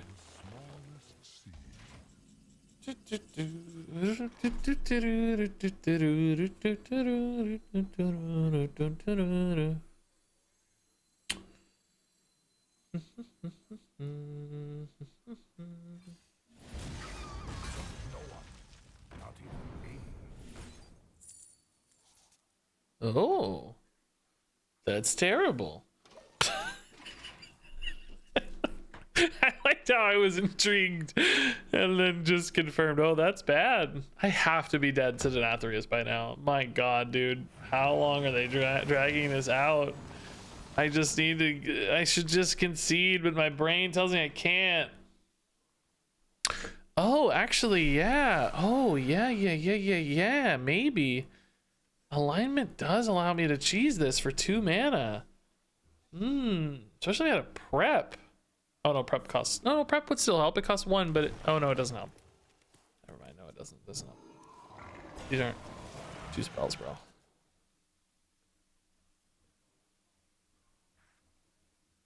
The problem is playing this. How do I play this and be alive, right? I think I'm always dead if I play this.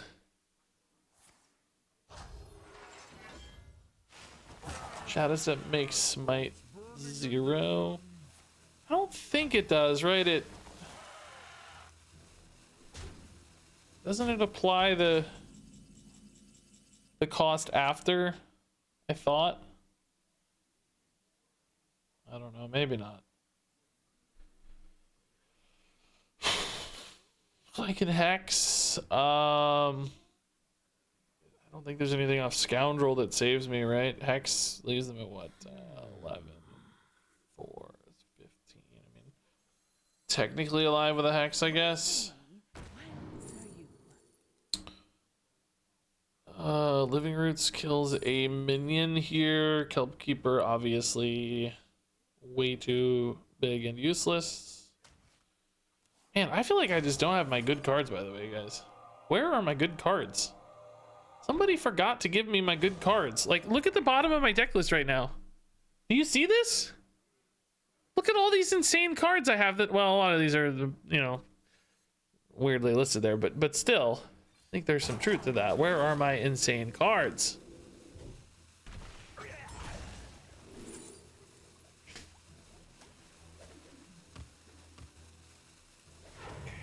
We're alive.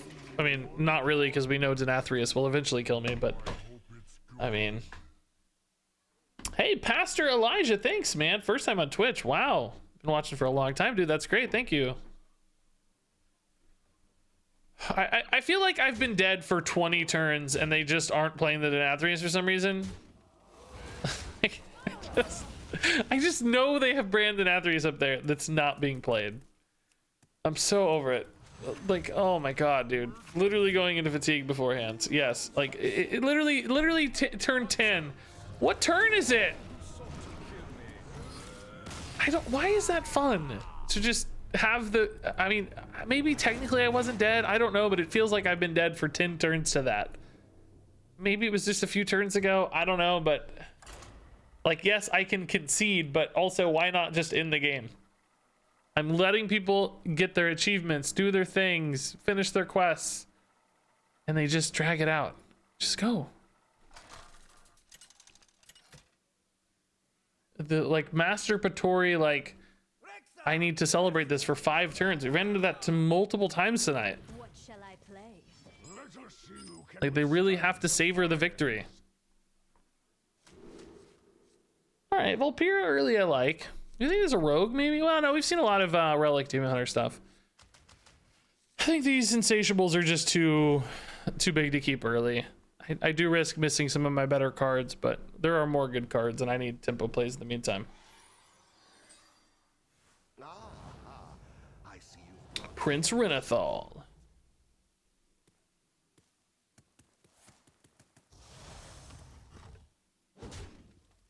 I'm a hunter, you fool.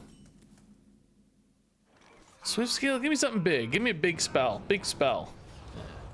That's tiny. That's a tiny spell. I wanted a, you know, I don't know. What's a good big spell?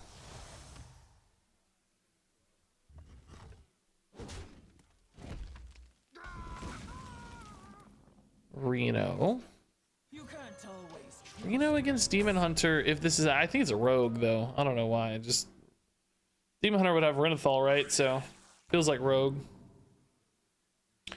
Ice Blood Tower is not actually a very good big spell. No, that ain't the one. Okay, I gotta wait on that guy. Scorpid early, rogue cards early. Prep seems like overkill with Trickster. I kind of don't love any of these. Let's just look for something better. Oh, I think that's better. Yeah, that's pretty nice. Is that worth a Trickster though? I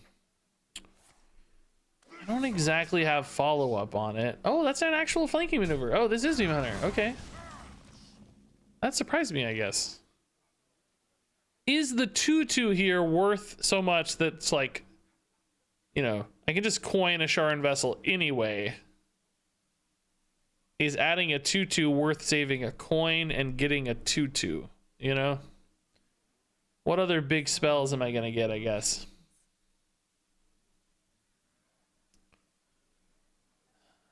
I mean, I have some ways to make big spells, but not in hand. I think I save a coin. I think I save a coin. Let's muddy the waters. Coin has value. The Asharan Pirate.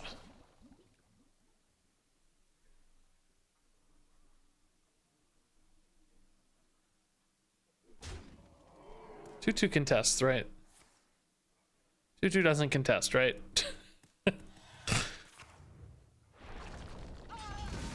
At least they kill their own guy. That's worth something, isn't it? Okay. I'm so over this now. I'm getting frustrated by this stupid card. Which card is your opponent's starting hand? Oh, did anybody notice that topple, dude? Where did that come from? I think it's their turn 4 play. No, that might have been Flanking Strike. Their turn 2 draw and their turn 4 draw are missing. I think it's Relic, right? And they just didn't have a chance to play it. They didn't have a chance to play Relic of Dimensions because they wanted to play Topple there. So I think it's Dimensions.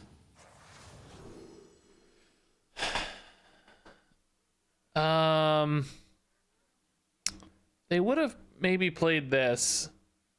This might have gotten... This is just really hard to tell. Fel Barrage wouldn't have been good to play. I just don't think I have any data here. I think this is a total guess. Vault would have been more likely to have been played out. I think it's Fel Barrage.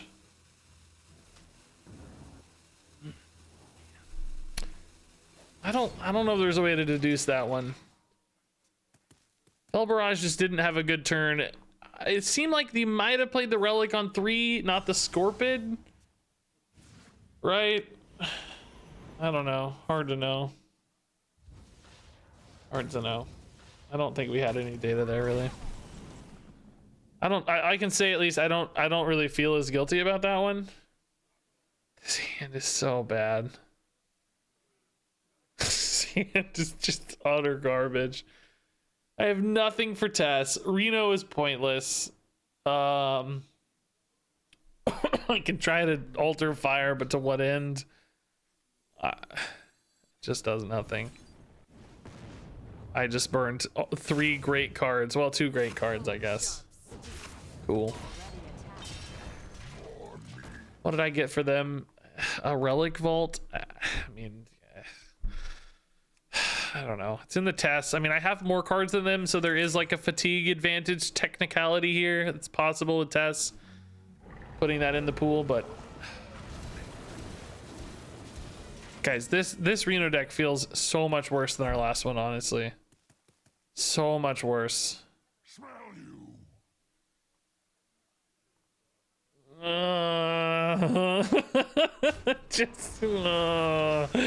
I'm just dying here. Just in misery. I mean, am I better off just killing the Z-Log, honestly? Maybe I should have.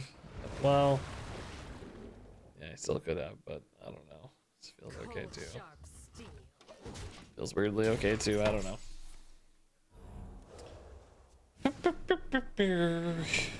Yeah, it does really feel like the consistency is a big problem for this renovated rogue.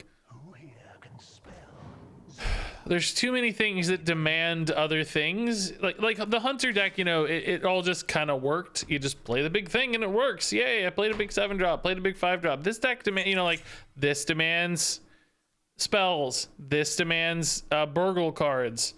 This demands being behind on board really hard, right? There's so many things. Oh my god. Okay. Well, I mean, they get a good card here no matter what. Tess is the one I want the most, though. Oh, okay. They took the Reno instead. That's still scary, but I think I'd rather have the Tess. Sir Finley here, worth it? I do have a Sunken Vessel on the bottom. I have to play that, though, right? I don't actually draw it, so I have to spend mana on that. Oh, I could Theatar my Reno back.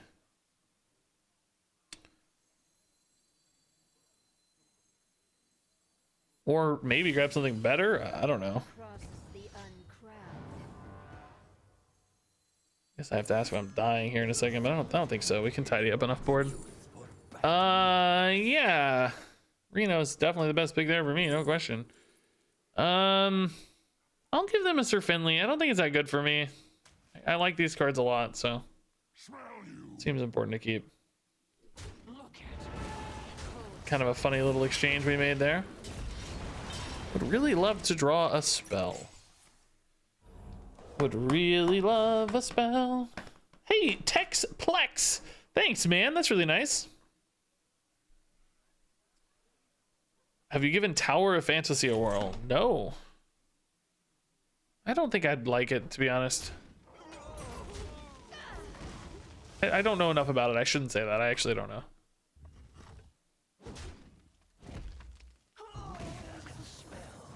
School teacher number 2. Must be nice to have 2 of your cards. I guess we start with a prep here. Oh, nice. Okay.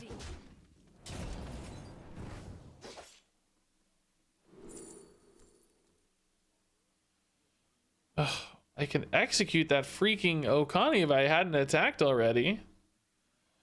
Kennels or Vile Call instead, maybe? The problem is I can't get the Ashara down without playing another minion or executing the Okani. I could execute the Okani next turn. But, well, maybe that's okay, actually. Just chill this turn and hit Okani, execute Reno next turn. I don't think I'll die. Usually, right?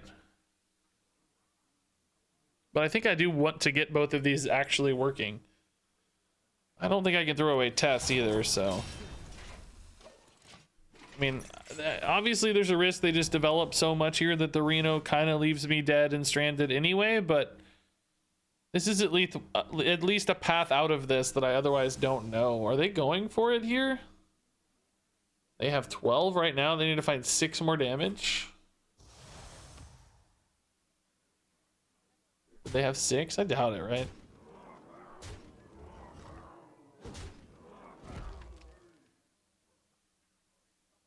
They've used a Fell Barrage. Okay. This is actually pretty chill.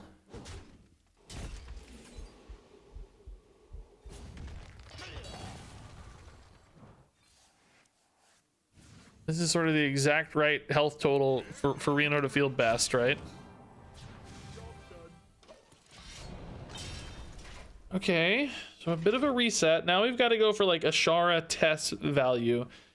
I think the real issue is, how am I going to beat these relics long? I can maybe clear one big board if I hit my Scabs or a Gigafin off the Tess. That's one way to do it.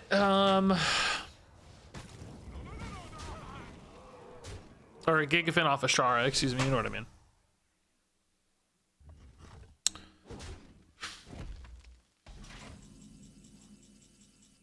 Double cross. I'm usually playing the Colossal here, unfortunately. Is anything better like a Tidestone? I don't think so. With Tess, you have to take the Colossal, right? Behemoth isn't bad. I need some healing. Yeah, okay. I'll take this. Really good off Tess too, honestly. Really nice. Definitely one I don't need to hold either. So Tess has Behemoth. And what did I play off Tooth? I don't even remember. My God. Oh, Execute. No jackpot yet. A Shadow Step or something. This test would be pretty nice.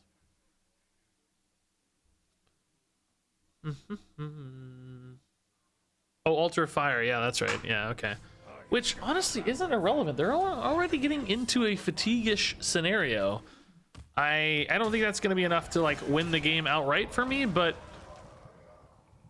they didn't hear about first. I must have a play. But I'd say it's not irrelevant, right? It doesn't feel irrelevant to me. Phantasms. Relic to clear. Okay. So Tess here, I think, keeps me in the game. Keeps me alive. Burns more stuff for them. I think I have to test, right? I don't really think I have a lot of choice here. Execute's really good on these minions. Well, hopefully it hits the 6-3. Actually, I could have forced that. That's a mistake. Oh, shoot. Bailed out. Never punished. Never punished. Never punished. Oh. Oh! Suddenly interested.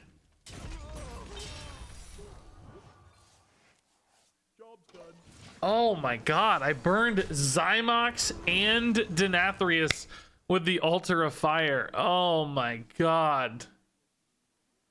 Wow, are they kind of out of win conditions now? We also lost their other vault is gone, so they don't have like relic pop-offs anymore. Do they have anything left? Like win condition wise, I might still be able to get ground out if, you know, the wrong board shapes line up and stuff. There's no question there, but okay, so they're in fatigue. Dude, how unlucky were they, by the way, that both of these are the bottom of their deck? They got super unlucky. It's gonna let me win this game. I mean, I guess I technically could have burned them earlier if they were higher in the deck, but still they would have had them in hand often. Pumping them up, right? Oh, dude, the clutchest Altar of Fires ever. I saw mine and Athreus get burned, and I'm like, no. And then, you know, the equalizer with the double legendary burn feels pretty dang good. Very nice. Very, very nice.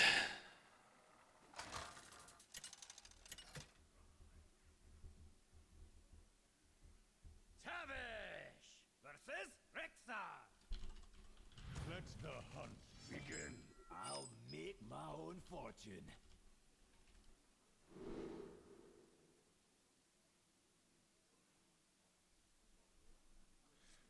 Huh. Do we ever keep a Denathrius early?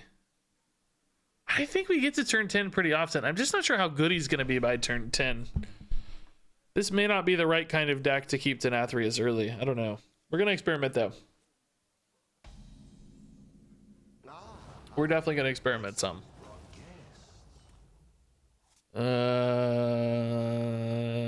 Let's wait. I think this deck is pretty light on resources sometimes. I think I need to maximize every draw. It's weird. We generate a ton of resources in this deck, but I also always feel like I'm out of cards. It's a weird middle ground.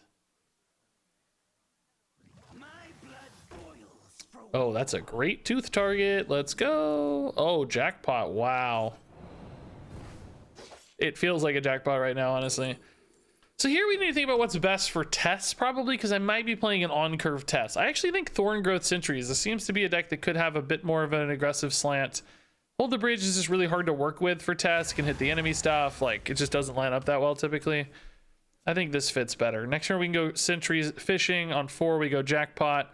Set up a turn 5 or 6 play. This is a nice little curve. Hopefully you don't have like a Trog in here. K9 would be the next expected thing. Okay, Scribe's not bad, that's fine. We stick to the plan. Brand's just not going to work that well. Cutlass is probably the best bet. Might help me contest an early board. I might just happily trade it and discount one of the jackpotted cards. We'll see how it feels next turn. But this is a decent four mana play either way, whether trade or play. Buff on that? Okay. 4 is a little clunky here, huh? Can only really easily deal 3. In that case, let's start here. Decent 5 mana play again for Tess. I think the trade feels a little less interesting then, since I know I have the 5. I don't really have a turn 6 play. Let's see what happens here. Is this a beast? Yeah.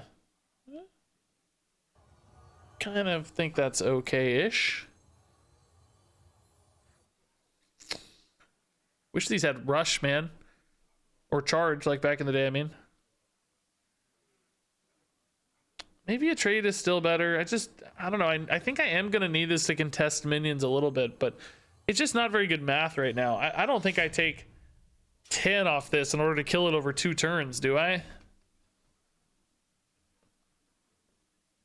I mean, I can take some damage. Yes, we have some to work with. I don't really have an answer to this next turn either is the problem. Boy, that feels really rough. If they buff it again, I'm just screwed. This feels bad. Oh, I forgot to attack face. Shh. Shh. Doesn't matter. It honestly probably doesn't matter too much, but shh. Got so caught up on this attack. I don't know, man. It's tough. It's tough. You take 10. We have healing. We have Reno. It looks like he's gonna pay off actually here. Yeah. Like 15, unfortunately, because of the rush, but still. Oh, well, that's fine. Who cares? Still mattered. It would have been a 4, so.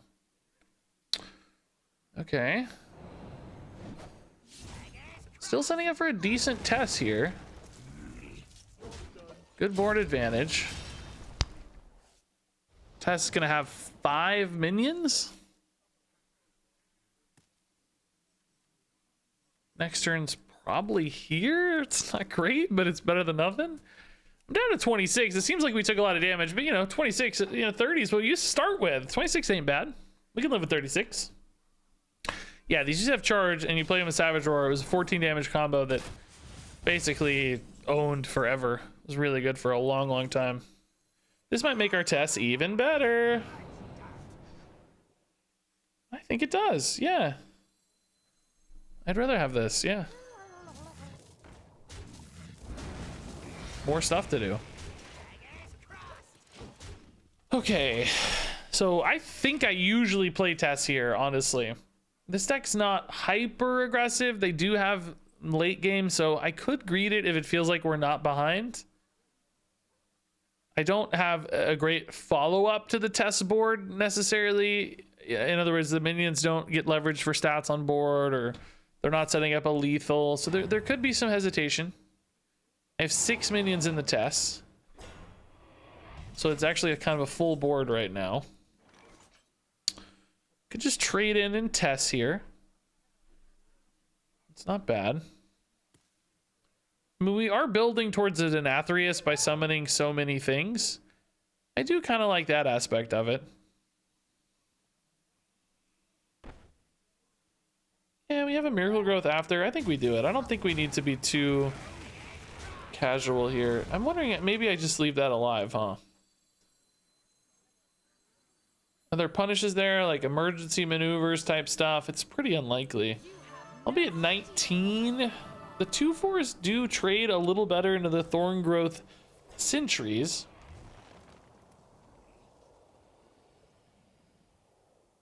Hydralodon attack would open up a trade as well that's a little better, but that kind of happens anyway. I think I leave it, right? I don't think I need to take 5 for no reason here. We've had reasons to take damage before. I don't think... Like, yes, there are ways it backfires, but by default, I think it's advantageous to leave it. So, we'll prefer the default here. Decent Swarmers give us some reactivity. That's nice. Don't expect them to fully resolve a board like this ever. Swarm. Okay. That's a cool way to clear the test. They were worried about a bounce there, maybe. I didn't have one, but it makes sense to respect that for sure.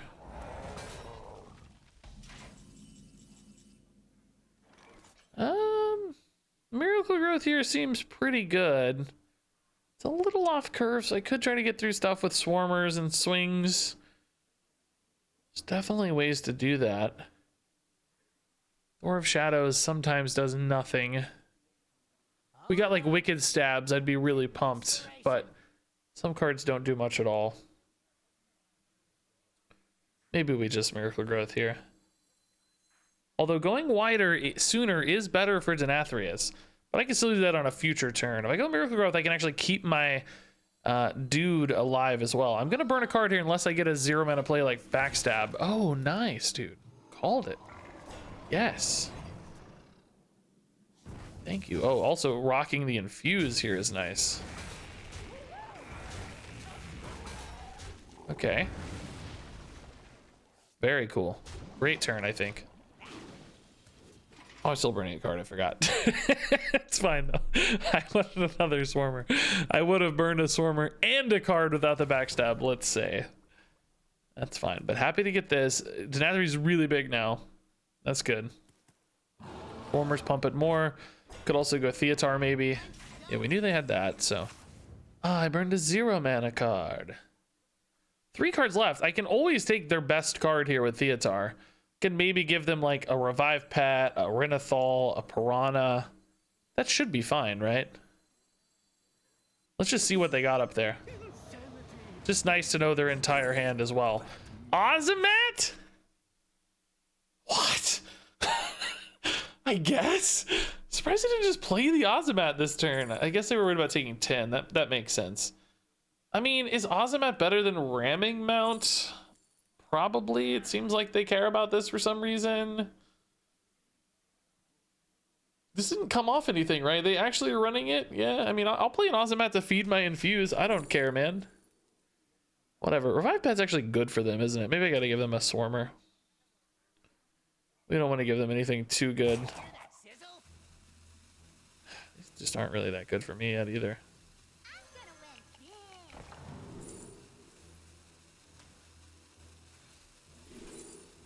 Just want something to play here.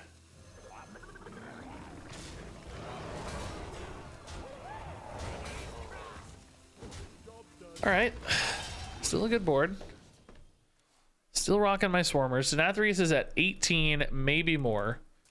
I gave them 1 Swarmer, which, I mean, it might help them clear a little, but shouldn't be too big of a risk. Anything it could disrupt their resurrection pool. Who knows? Yeah, Ozomat could be 7 mana for sure. There's still a lot about this card that makes sense to me, by the way. There's still a part of me that thinks this is kind of decent, but it just has not proved itself, so I must be crazy.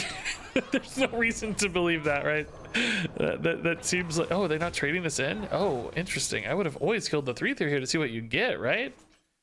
That feels odd to me. Is this lethal? Where they have 5 and 6 is 11.